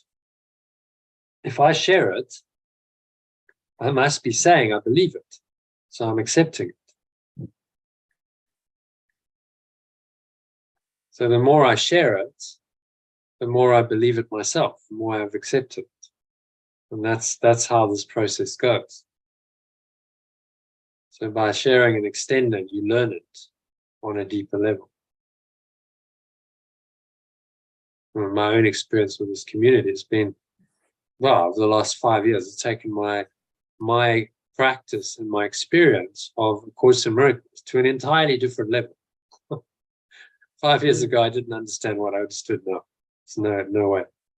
Difficult to remember exactly what your understanding was, but it's a much deeper, more profound understanding. And you can let That go quicker.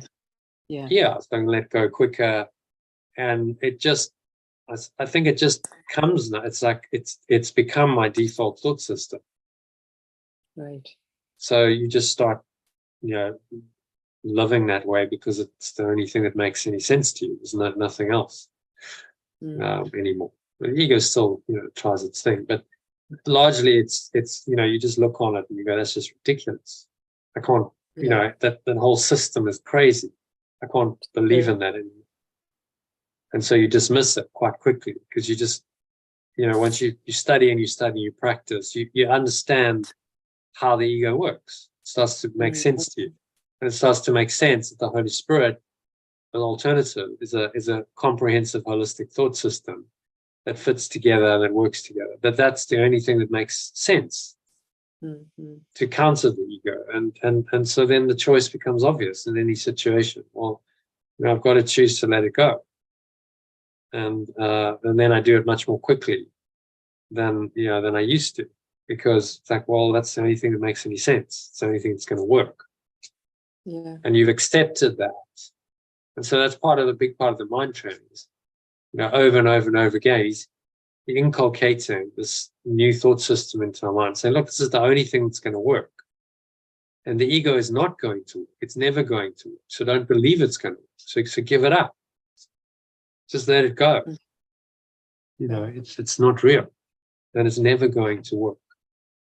And that takes quite a lot of, it's a simple idea, but it takes a lot of learning. Oh, yeah. And I think about my journey, 17 years into studying a course. It took at least 10 years until I started to really get the depth of what it was saying. And then the ego got very, frightened, and there was a kind of crisis of, well, who am I? An existential crisis. And I remember it was very uncomfortable. It's like, my world's, what's going on? My life's deconstructing, but it was necessary to correct, that misperception that I was someone called Jonathan. I really believed that at some point, that this is who I was, and it's just not true. It's not who I am. No, that's at all. It's not who any of us are. We're not our name. We're not our form. We're not our personal identity. We're not our story. We are the pure formless awareness of perfect love that transcends all that. And our only job in this world is to remember that. But that remembering is a journey. And it doesn't just happen overnight. It's a process for the rest of your life in this world. You are remembering. But he's saying here, dedicate your mind to that remembering. And only that remembering. That's your purpose. We're weak, uncertain of my purpose, unsure of what I wanted, where to look for it.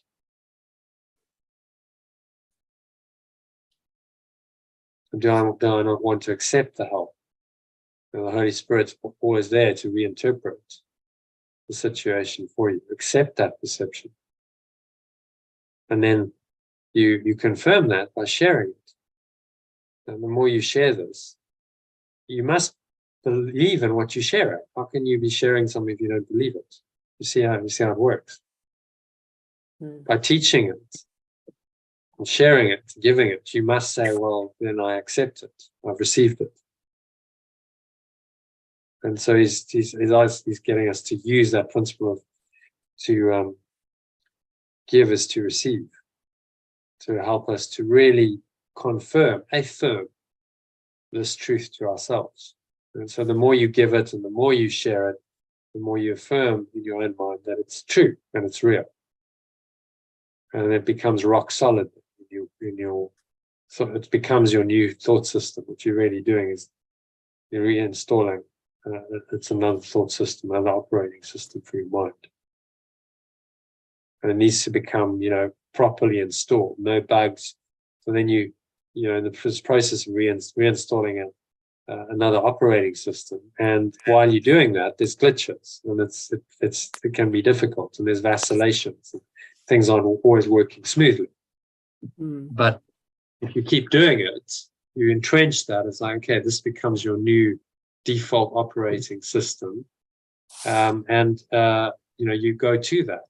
There's no resistance to it. The other operating system's gone, and you just go to that one, no matter what the situation is. And then whatever the situation, the perception is, the problem is, you perceive it from this one framework, the Holy Spirit's thought system, rather than the ego's.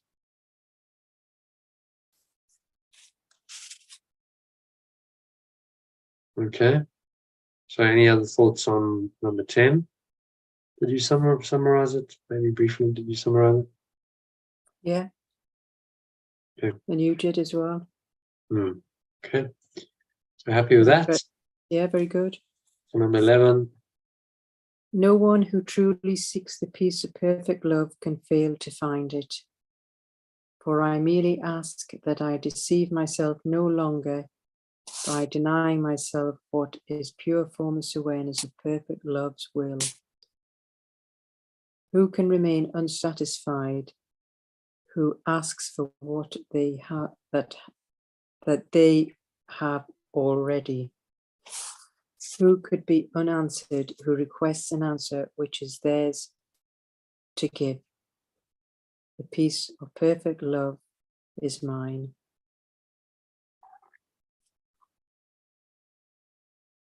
Change this. By denying your formless awareness of perfect love. And so the will is the awareness, you see. So it just merges into one by denying pure formless awareness of perfect love to myself. I deny the state. What I'm doing is I'm denying the awareness of love to myself. That's how the ego works, always denying that awareness.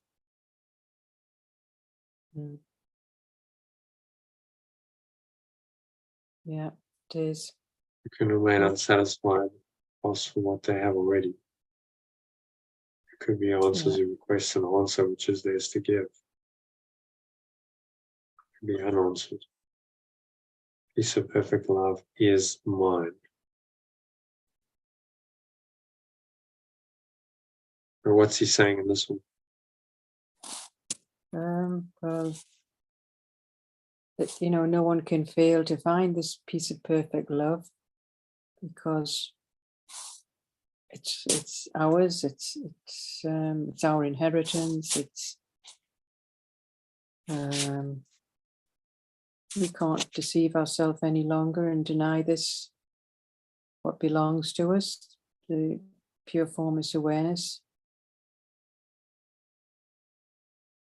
And nobody can be unsatisfied who asks for this.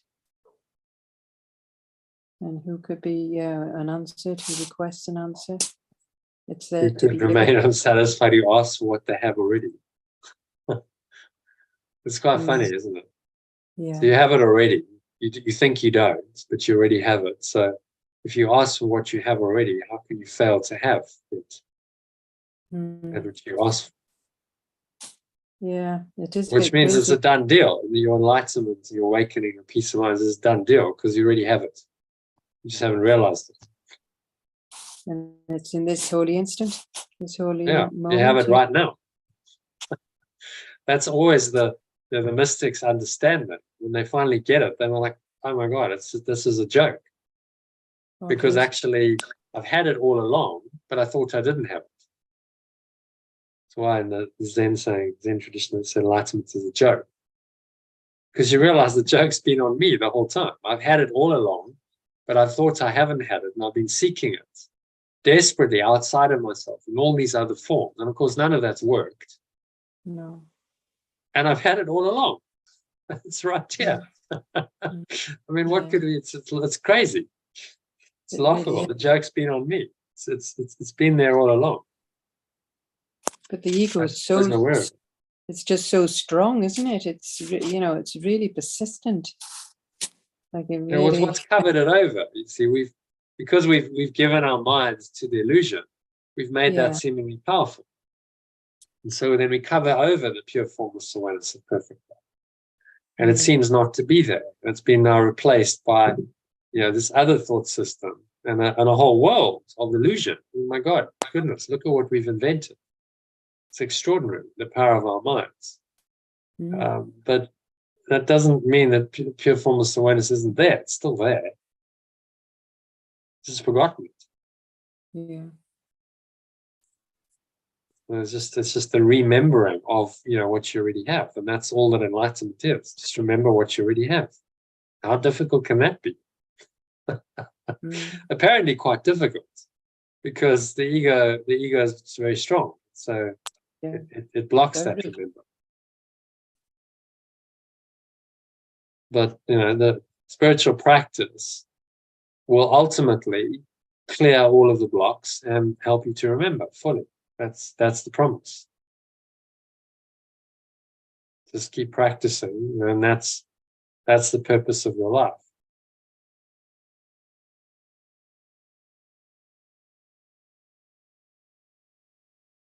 The one and only purpose is that process of letting go and awaken to who you are.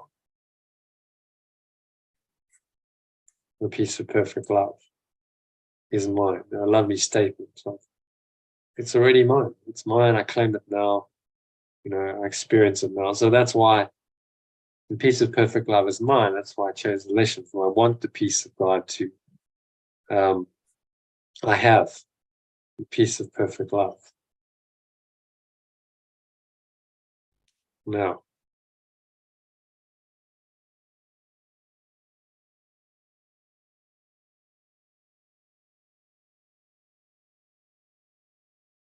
All right. For you is peace created. Peace is extended for me.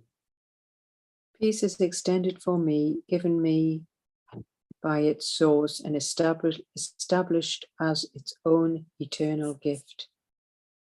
How can I feel when I but ask for what it wills for me? And how could my request be limited to me alone? No gift of perfect love can be unshared. It is this attribute that sets the gifts of perfect love apart from every dream that ever seemed to take the place of truth.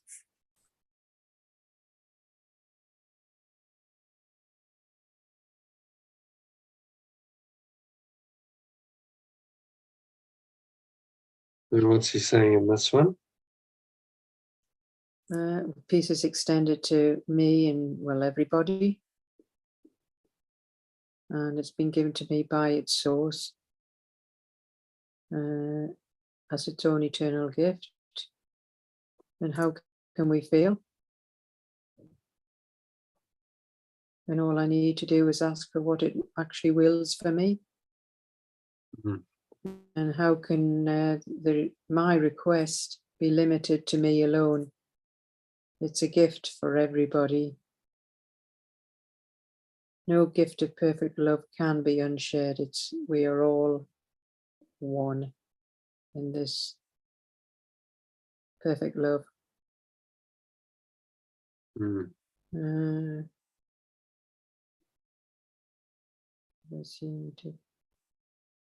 What's that? It is this attribute that sets the gifts of perfect love apart from every dream that ever seemed to replace. So you're meaning all the stories that come up in our lives, trying to take over and not let us see the truth. Yeah, right. Yeah. So no gift of perfect love can be unshared. So that's how you know it's a gift of perfect love. Or you can share it. So you can share peace. You can share love, you can share joy, but you can't share fear and attack thoughts and hatred and anger. You can't really share those, can you? Because those separate you from another. Yeah. So there's no real sharer of those. It's an individual perception. It isolates you, it separates you.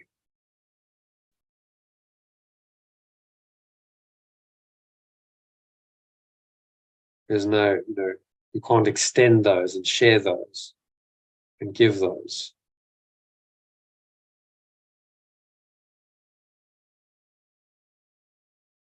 Thoughts outwards, not really possible because they're separated by design. So how can you give and join with someone in those thoughts when they're designed to separate you from that person?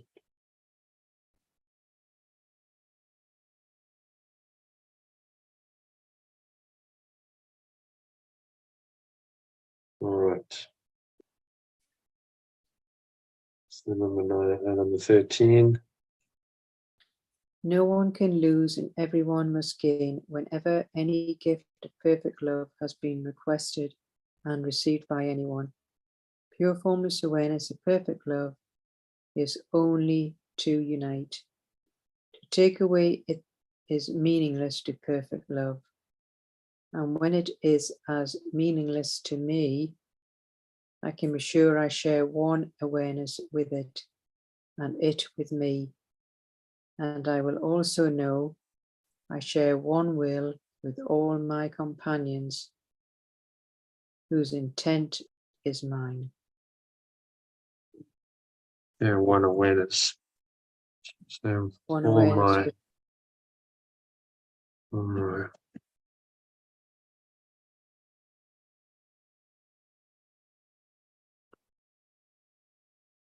and so this is the unification. See, all of the separative ideas of the ego just dissolve it. If we truly have one awareness, there's no separation, then I share that awareness with them, and their intent is mine. In truth, their intent is exactly the same. We are one awareness, and our true intent is just to be one in that awareness. And that's the will of God. It's just for its extension to become one with itself in this one awareness, become one with each other and one with itself in the one awareness that is God. And so one intent, one goal, one awareness that unifies into one.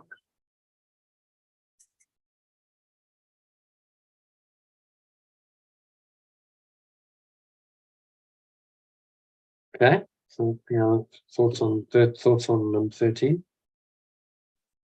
Just again, it's all shared with our companions. And they're, we all have the same intent. Yeah, it's just recognizing that even, in amongst the illusions. Because the illusion is that we don't have the same intent. That we have a separate world, separate awareness, separate goal, separate intent. And that creates the illusion of separation and conflict in this world. That's the source of the conflict, is the separate intents. People have different mindsets about something. They have different perception, they have different belief, different goals, different outcomes they want, and so on. But our job is to see through that as the illusion it is and realize that there's only one awareness and one intent, which is to be one in that awareness. And actually everyone shares that, even if they don't know it. If they're asleep, they don't know that. But their true mind, their spirit, knows that that's the case. So then, you see them in their higher self, perceive them as the Christ they are, then you recognize that you have the same intent as they do. They want to awaken from the dream just as you do, even if they're completely asleep at the moment. The truth is that they still are one with you in that awareness. And one day they will awaken. Every mind will awaken from its dream. It's inevitable. It just may not happen right now in this lifetime. Mhm. Okay, so move on to the last paragraph, 14. Yeah. This one intent. It is this one intent I seek today, uniting my desires with the need of every heart and the call of every mind, the hope that lies beyond despair, the love attack hides, the companionship that hate has sought to sever, but which still remains as perfect love extends it. With help like this beside me, can I fail today as I request the peace of perfect love be given to me?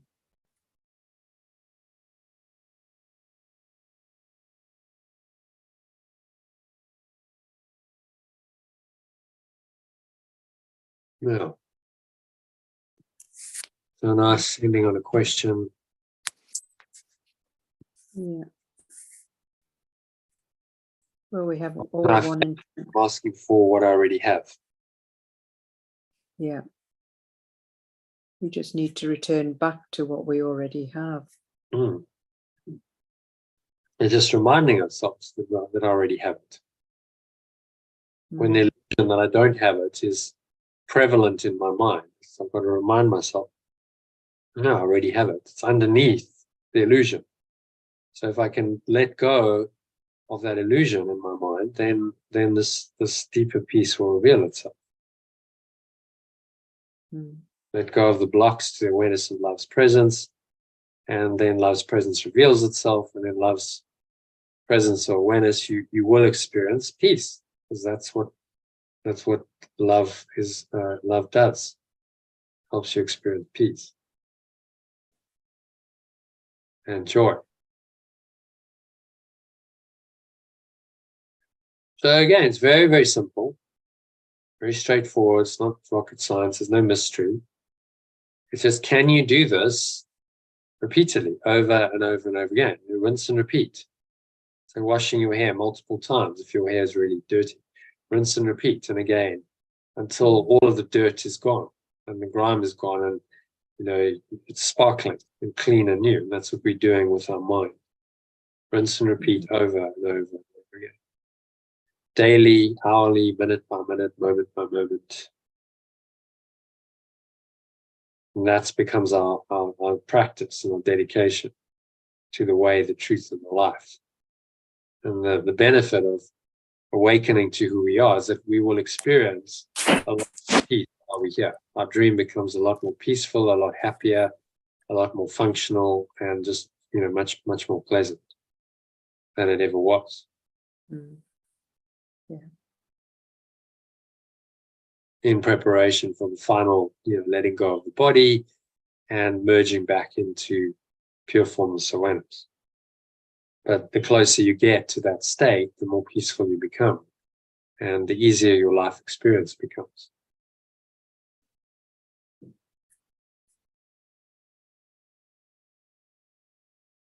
Okay, so does that make sense? It does. Good. All right, so we got a little summary. If you read that, key message, and then we can do a meditation. Great. Okay. Today, I am contemplating the profound meaning of wanting the peace of pure formless awareness of perfect love. By merely saying these words, I can change everything. My longing for this state as the power where am I? Oh, there we go. My longing for this state has the power to heal and transform me. I recognize the futility of dreams and illusions that only bring despair and misery, knowing that they cannot bring me true peace or oneness. Through sincere seeking, I am committed to going beyond dreams and reaching for the eternal. In my practice, I am examining my mind to discover the dreams I still cherish, questioning their value in comparison to the peace of pure formless awareness. I know that this choice doesn't allow for compromise. I am sincerely choosing perfect love's peace, aware that dreams will come if I ask for them, but determined to accept this enduring peace instead. I realize that everyone, including myself, truly seeks this peace, and I intend to share it, knowing that I cannot fail to find it. I am no longer denying what is the natural extension of perfect love's awareness, and I am embracing the gifts that are meant to be shared, uniting my source with its extension. In this awareness, no one can lose, and everyone must gain as the gifts of perfect love take the place of all illusions. I ask only for this today, uniting my desires with the need of every heart and the call of every mind, the hope that lies beyond despair, the love attack hides, the companionship that hate has sought to sever, but which still remains in perfect love extends it. With help like this beside me, can I fail today as I request the peace of perfect love be given to me?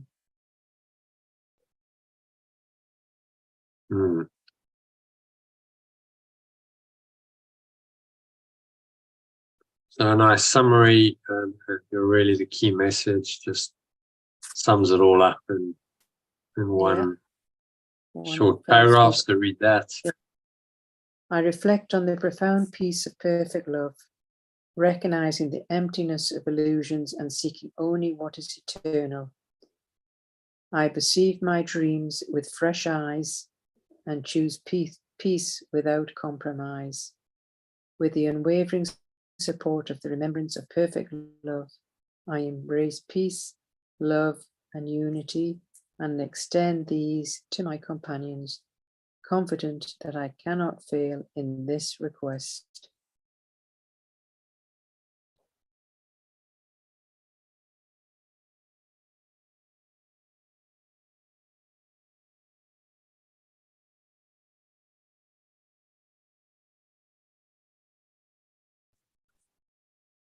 Cannot fail, maybe two. Cannot fail to experience these.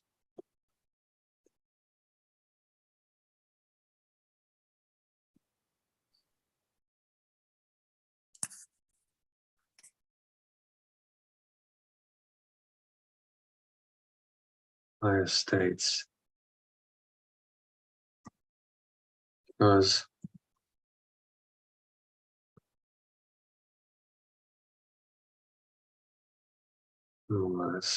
because I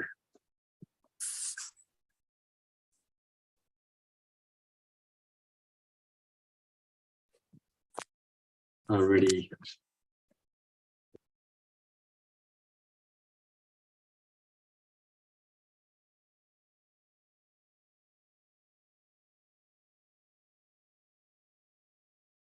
they're already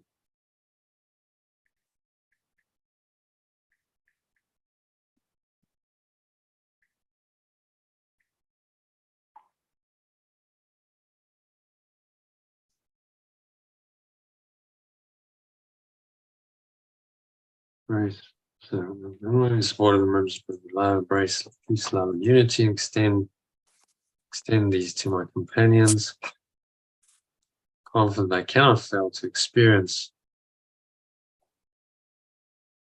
Extend these higher states to my companions. Confident I cannot fail to experience.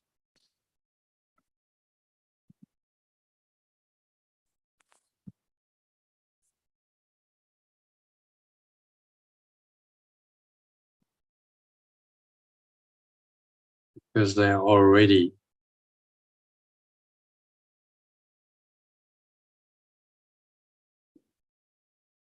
within me. That's a key message. It's already there. So how can I fail if it's already there? Okay, just read that from the top, the key message. I reflect on the profound peace of perfect love, recognizing the emptiness of illusions and seeking only what is eternal. I perceive my dreams with fresh eyes and choose peace without compromise. With the unwavering support of the remembrance of perfect love, I embrace peace, love, and unity and extend these higher states to my companions, confident that I cannot fail to experience these states because they are already within me. I'm going to make it a bit shorter. Embrace or accept. It seems to like ChatGPT seems to like embrace. This is like it. So accept. Yeah, that's good. I accept. Right. Peace, love, and unity. And extend these higher states. As my true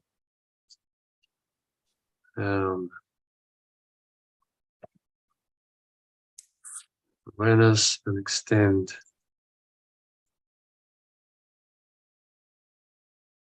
higher states to my companions.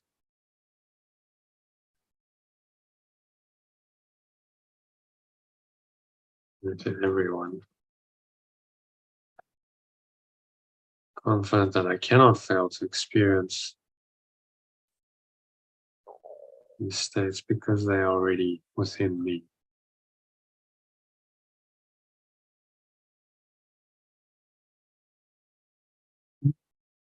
Okay.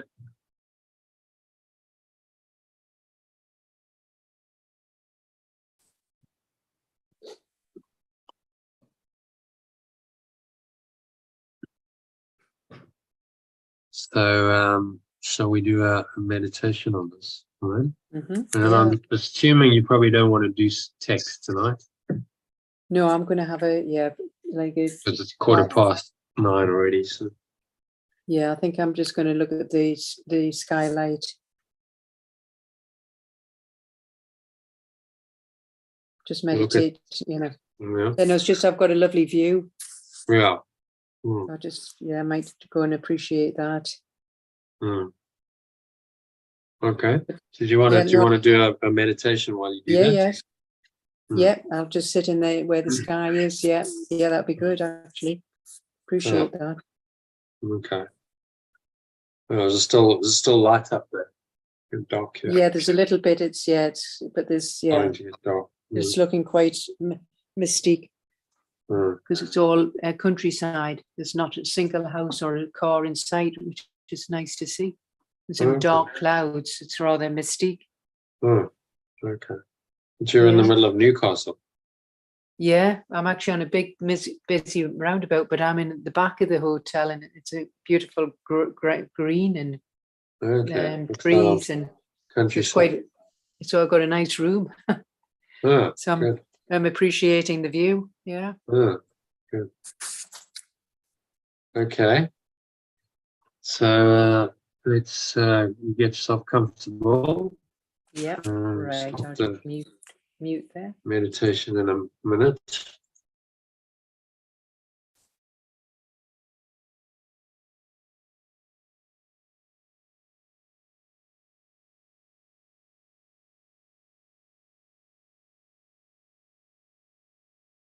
Okay, so this is a meditation on today's workbook lesson 185. I want the peace of God, or alternatively, I have the peace of perfect love. Right now, so we're going to meditate on this to take us into that state. So just going somewhere we're not going to be disturbed. Sitting comfortably, your feet shoulder width apart, keep your back straight. Cup your hands in your lap, close your eyes. And start off with a nice deep breath in through the nose. So you're breathing in, you're noticing how the stomach rises and the chest rises. Clenching your sphincter muscle. It's the muscle used to contract the flow of urine, squeeze the last drops out. It's the root lock in yoga called Mula Bandha. And you just squeeze that in, pelvic floor raises, and that locks the energy in. And you breathe, and you feel this warm wave of energy rising up your spine as you do that. Into your heart center. You want to hand of your heart to connect with your heart space. And draw the energy up into the crown of your head.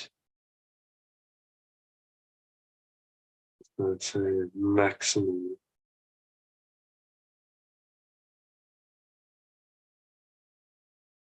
Inhale, breath. Scan your mind, noticing thoughts, related emotions. You feel emotions in the body, so tune into what your body's feeling. Is there anything uncomfortable going on there? Negative emotion shows up in all kinds of ways, often in the stomach. Uncomfortable, gnawing sensation in the stomach. Clenching of your jaw, the extreme, sweaty palms and all the panic attacks. Just notice wherever you are on that spectrum.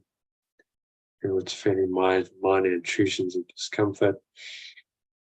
Just breathe in again, top yourself up. You're breathing in the air, the light.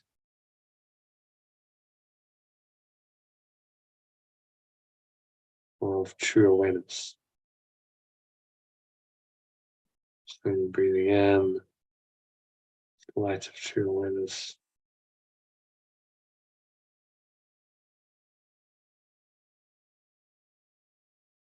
Inhale, breath. You draw it all in, you breathe it in.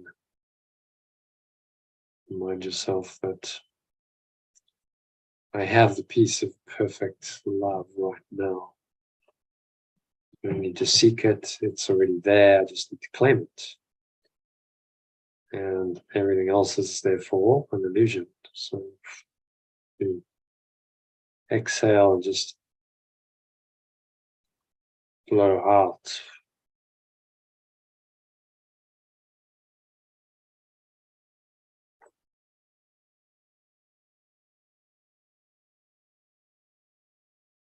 Blow away all things.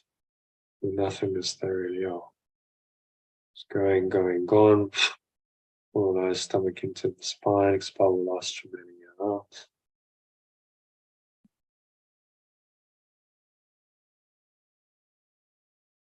And you rest.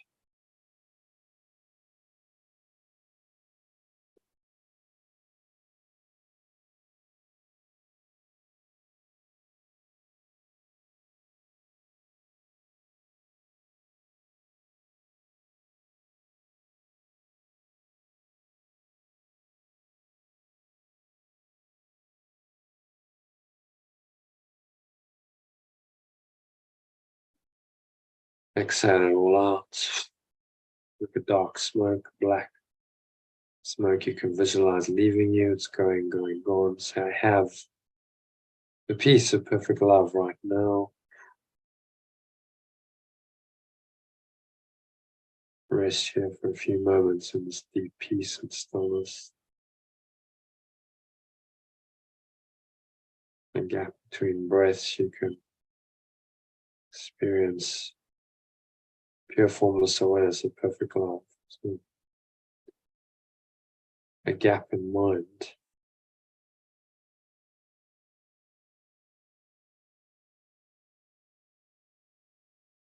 So into this gap of spacious awareness, you can allow these words from the Personalized Executive Summary, lesson 185, just to drop into your mind, Mine's like an empty vessel. So empty vessel is open, it's empty, it's waiting to be filled with these ideas. It doesn't have its own ideas that fill it up already and block the reception of the new ideas. Just try and be an empty vessel, let go of all preconceived notions. So how business works, how it all works, and let it all go. Just open your mind to the truth of these words, which you're going to state as affirmations and coordinate with your breath. So as I speak the words, you're going to breathe in, just hold it briefly as I speak, and then when I stop speaking, when I pause, you're going to exhale out through the nose, and you speak the words aloud as affirmations. I want to put one hand on your heart center.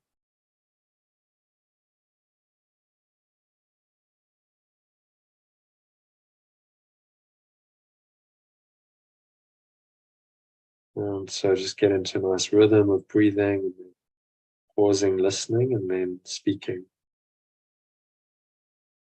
I remind you to do that to start with. And as you get into the rhythm, you just do it automatically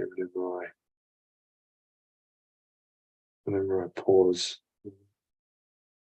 You've spoken a sentence, you'll be ready to listen and breathe.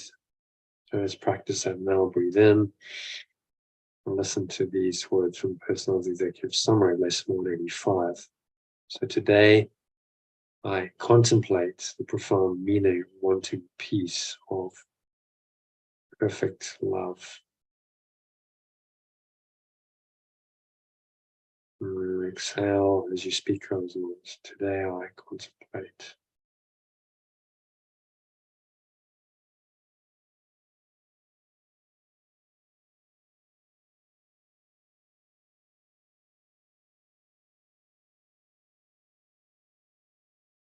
Breathing in again.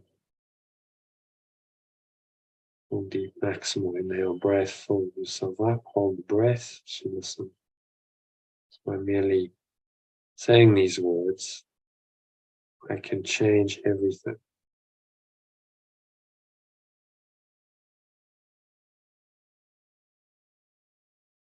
So exhale out through the nose and repeat those words. By merely saying these words, I can change everything because I claim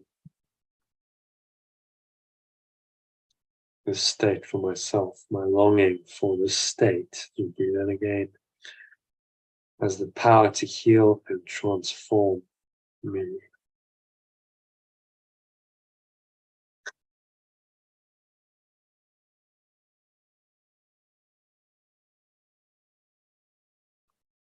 Power to heal and transform my self-concept.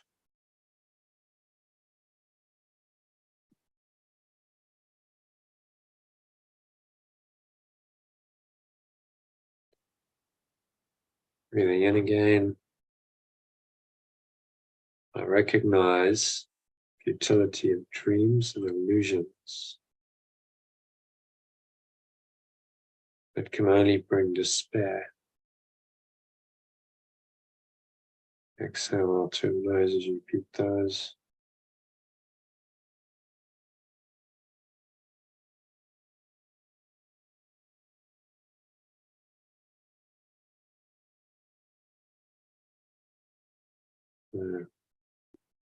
Breathing in again, knowing that they cannot bring me true peace or love. Only bring me dreams and illusions. Breathing in again, hold the breath through sincere seeking.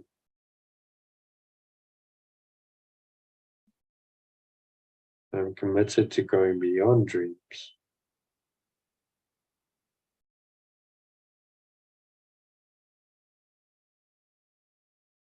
and reaching for the eternal.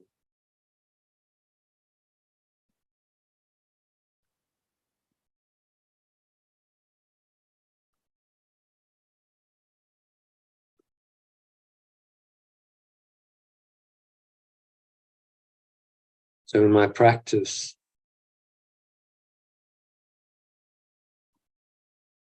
today,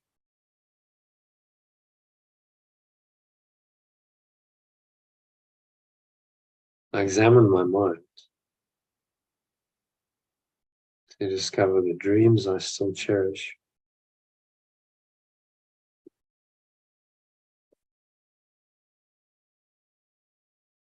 Breathing in again,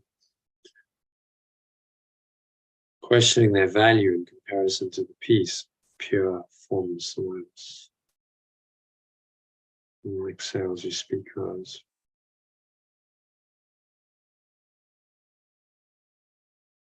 And breathe those dreams out.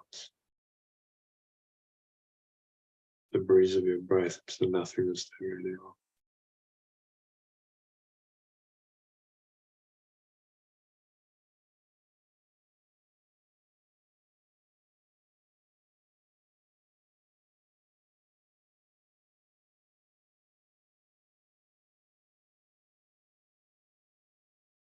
I know that this choice doesn't allow for compromise.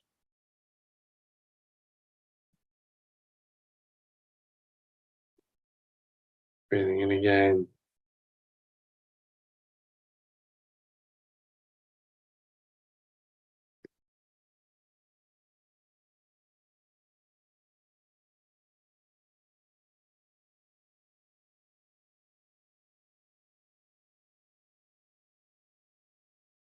I'm sincerely choosing perfect love's peace.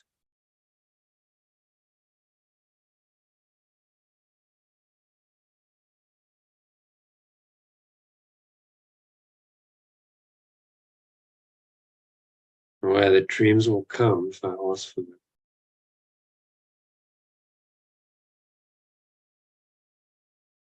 But determined to accept this enduring peace instead.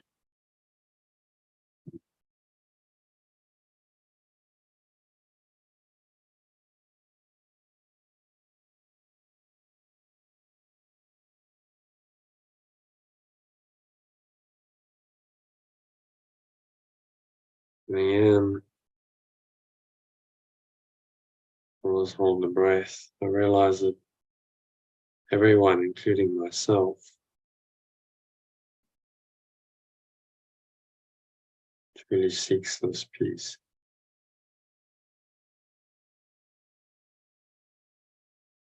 And I intend to share it.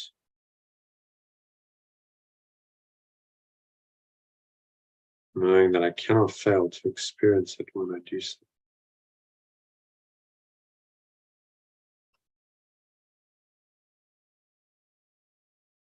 Breathing in again. I'm no longer denying what is.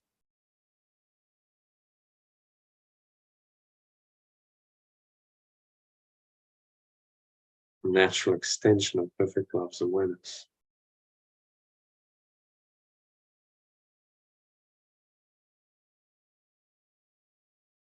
And I'm embracing the gifts that are meant to be shared.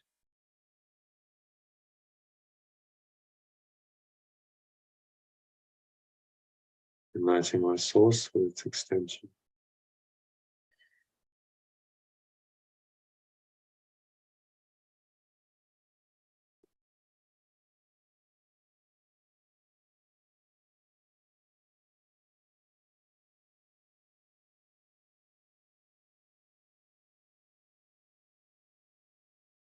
And this awareness, no one can lose.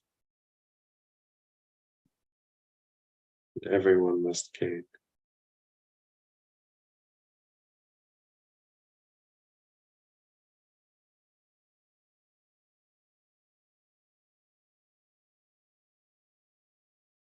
One can lose and everyone must gain. As the gifts of perfect love take the place of all illusions. So breathing in again, put one end in your heart. Really connect with your heart space, feel into these words. Really say them with deep intent and meaning. Say, I ask only for this today. uniting my desires with the need of every heart and the call of every mind.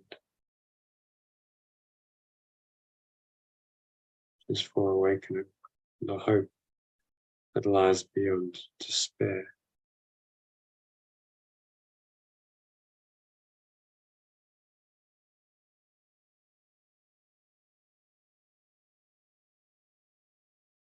The love attack hides.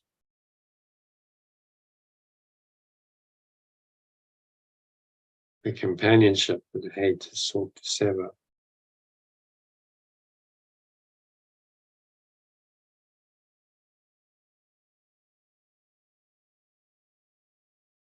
But which still remains as perfect love extended yet. Still there.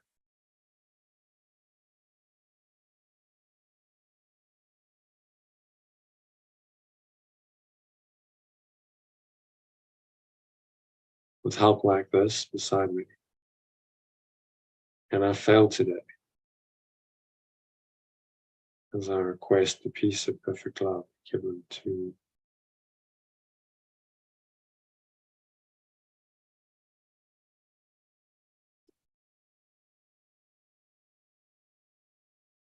how can I fail as the message if this great help is with me?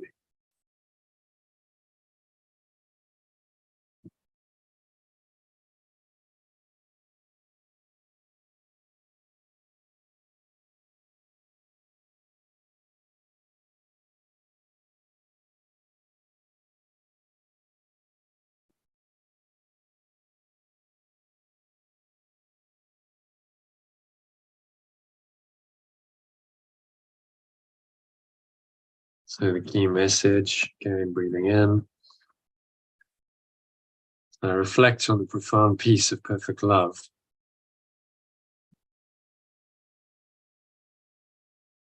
Recognizing the emptiness of illusions.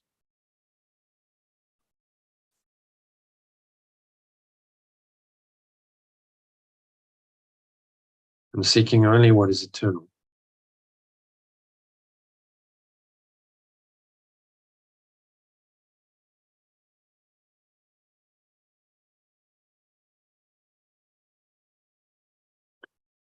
Perceive my dreams with fresh eyes.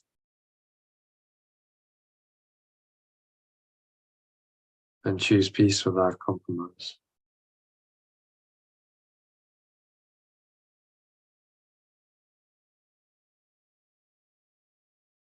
Accept peace, love, and unity as my true awareness.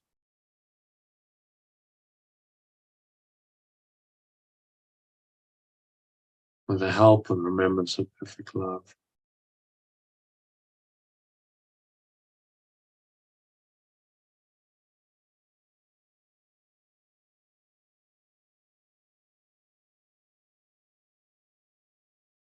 And extend these higher states to everyone.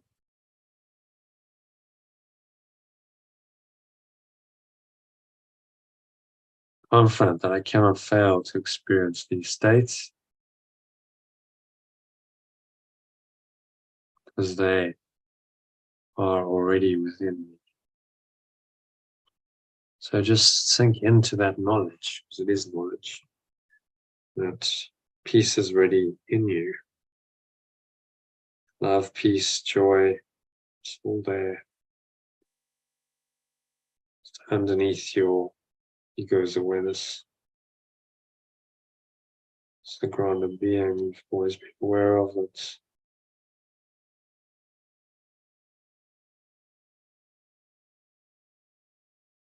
Just sinking inwards, breathing in and out through your nose. Just watch the slow rhythm of your breath.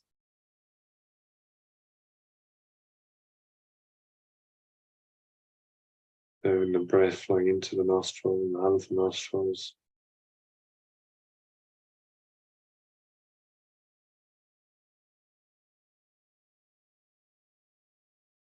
So there's really nowhere else to go, there's nothing else to do, nothing else to think about. You just breathe, relax, and be still. Surrender deeply into this stillness, the depth, stillness that is your true mind.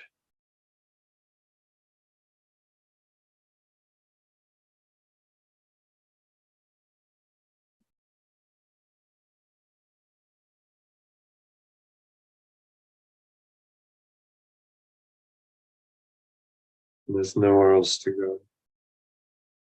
And there's nothing else to do. There's nothing else to think about.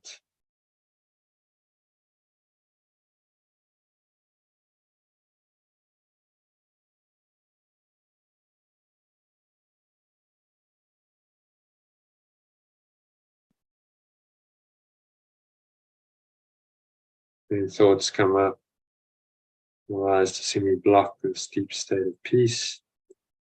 We're getting you to attach to an illusion in the world, recognize that that's the game the ego is playing, always playing that, trying to justify the denial of perfect love and peace by insane projections in the external world. So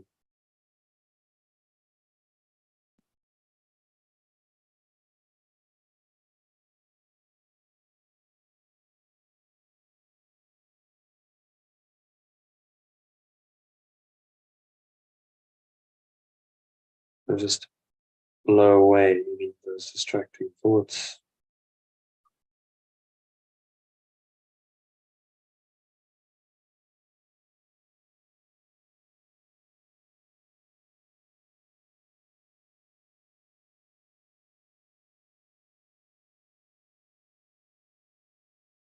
Thinking inwards, deeper and deeper, and down into the depths of your mind, where there is peace already, peace eternal reigns in that place. So just give yourself a chance to experience that deep peace firsthand for the next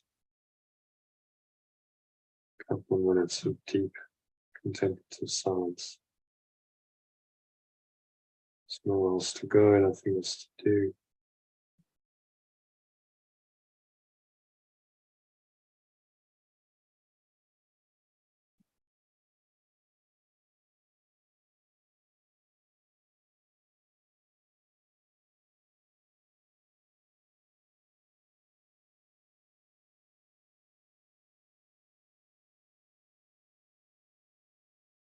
If any thoughts come up, seemingly disturb this deep peace, be aware of them, breathe them, use the breath as a tool for heightened awareness. This is the first step in simplified two-step letting go process. You must have awareness of what it is you must let go of.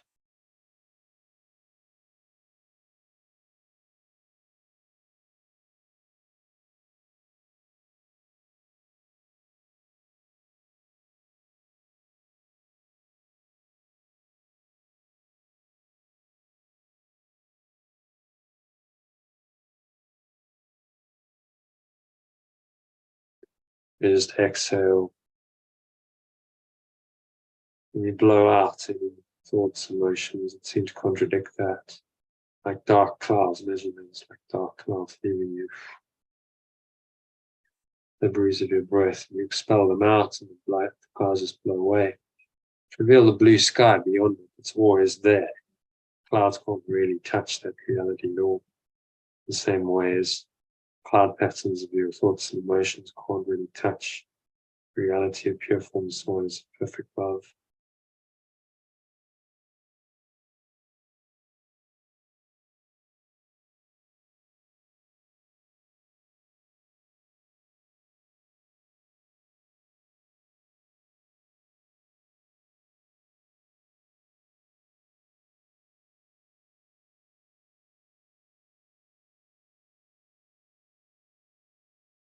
Then you sink deeper and deeper and deeper, deeper and deeper into the stillness of the silence beyond words, to a peace that is sublime, transcendent. Only experience can bring you, words can point you here, but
We're just gently coming back from this deep state of awareness into an awareness of the body and the breath, senses in the world.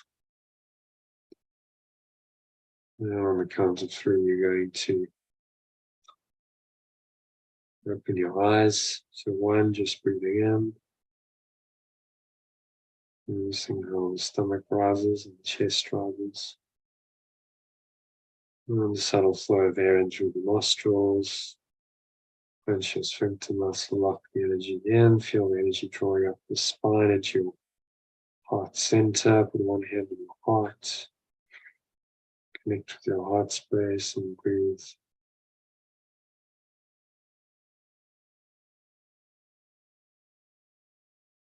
Breathe it in.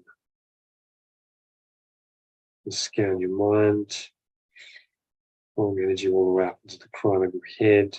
Pause the top of the inhale. You scan your mind in this still, calm, quiet state.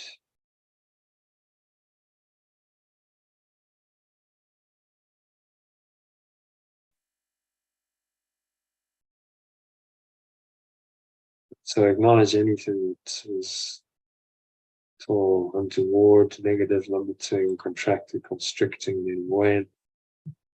Ask yourself, do I want this instead of the peace of perfect love?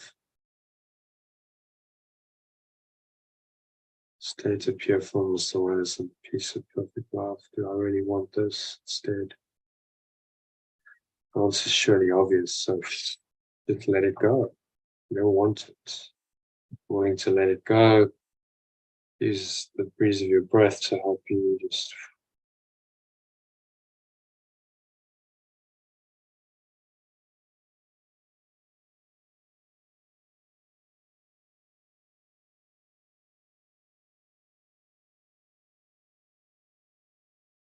blow it all out.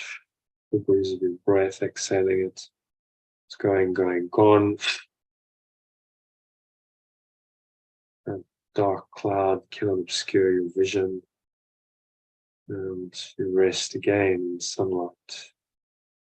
Feel this inner sun, radiance of pure formless awareness, of perfect love and peace that this inevitably brings, infusing your body, every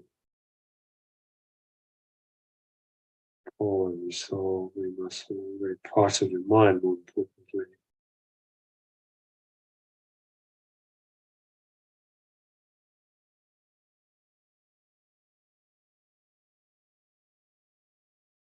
You blow it all out, enter into this deep peace, the bottom of the exhale.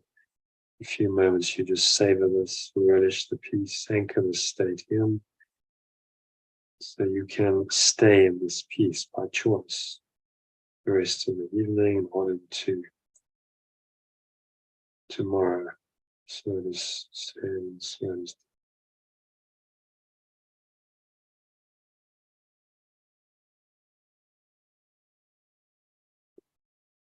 So on the count of 2, notice the weight of your body pressing down into the chair, your feet touching the ground, noticing what you're feeling. Your hands, maybe there's a subtle taste in your mouth, smell in your nose, notice that. Notice what you're hearing, the surrounding environment, just noticing all these things from this very still, calm and surrendered state. State of mind without illusions. Only the truth is true and peace is your natural state. So notice the weight of your body in the state pressing down into the chair, your feet touching the ground. Notice what you're feeling, your hands touching with them. Maybe there's a subtle taste in your mouth.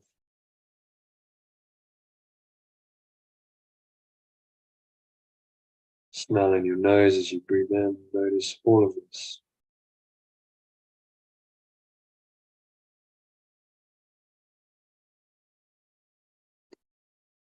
So you notice how your body sensations, if you're hearing, touching, tasting, smelling, without judgment. Just notice in the state of deep peace, which is acceptance. There's no judgment of any of those perceptions. And so you remain rooted in this peace. And you can carry this peace with you wherever you go, provided you stay in this non-judgmental state. So set the intention to do that. To keep the peace of perfect love still stands.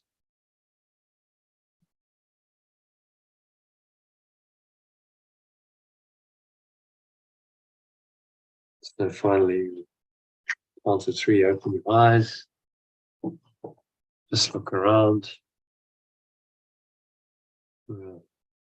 So just observing various objects in the room around you. In this very calm, clear, aware way. Notice the peace that underlies every perception. Look around another object. Notice the same peace. You can close your eyes. Notice the peace there. Open your eyes, same peace. Do that for half a dozen objects. Keep your eyes open or close them alternately as you choose. And notice that it doesn't really matter what you're looking at. You experience the same peace. So you're training your mind. There's only one awareness. That awareness is pure formless awareness. Of perfect love, we call it. That is God. That's your true nature, your reality, and that brings you peace. And you're in that awareness. And you can always stay in that awareness because it's your true awareness. It never goes away. God is in everything I see. This is one of the course lessons. Lesson 29, I think. God is in everything I see, and then lesson 30, God is in everything I see because God is in my mind. So this pure formless awareness of perfect love is in everything I perceive, translated version of the quote, because it's in my mind. And so experience that now, and you have real peace of mind, happiness, which is what I wish for you. So stay rooted in this deeply peaceful, what I call foundationally happy state. If you need to top yourself up, practice today's lesson and listen to the short 6-minute rest break I've sent you, or the longer recording if you want to do another meditation before you go to bed, or maybe you're ready for bed, to stay in this happy state. Carry this peace with you into tomorrow and into whatever experiences arise tomorrow. So it is said and so it is done. Well, that brings us to the end of the meditation and of tonight's session. So thanks, Elaine, for joining. Good session as always. Hope that was helpful. Excellent. Yeah, very helpful. Thank you. I will see you tomorrow, I hope. So, shall we, tomorrow evening, I think, I'm going to be doing something in the day. So, should we do tomorrow evening from 6 o'clock? Does that work? Yeah, that's good for me. That's better for me. Yeah, that's great. Perfect. Okay. So, that's great. Thank you very much. Very helpful. All right. Namaste. Namaste. All right. So, it's a wrap for today. Good session. If you would like to join us in these live sessions, look below, put a link there in the text box with commentary to register for a masterclass that I run every Sunday. So join us on Sunday for that if you'd like to. And also subscribe to the channel if you're not already subscribed, so you get notified of any future videos that I post. And if you'd like to receive what I've talked about, some of the mind training material, you can sign up to a Telegram group to do that. So all the links are below. Check it out, and I hope to catch you on the inside soon. Thanks for listening, and namaste, which means the peaceful self in me honors that same peaceful self in you. Peace. Peace be with you.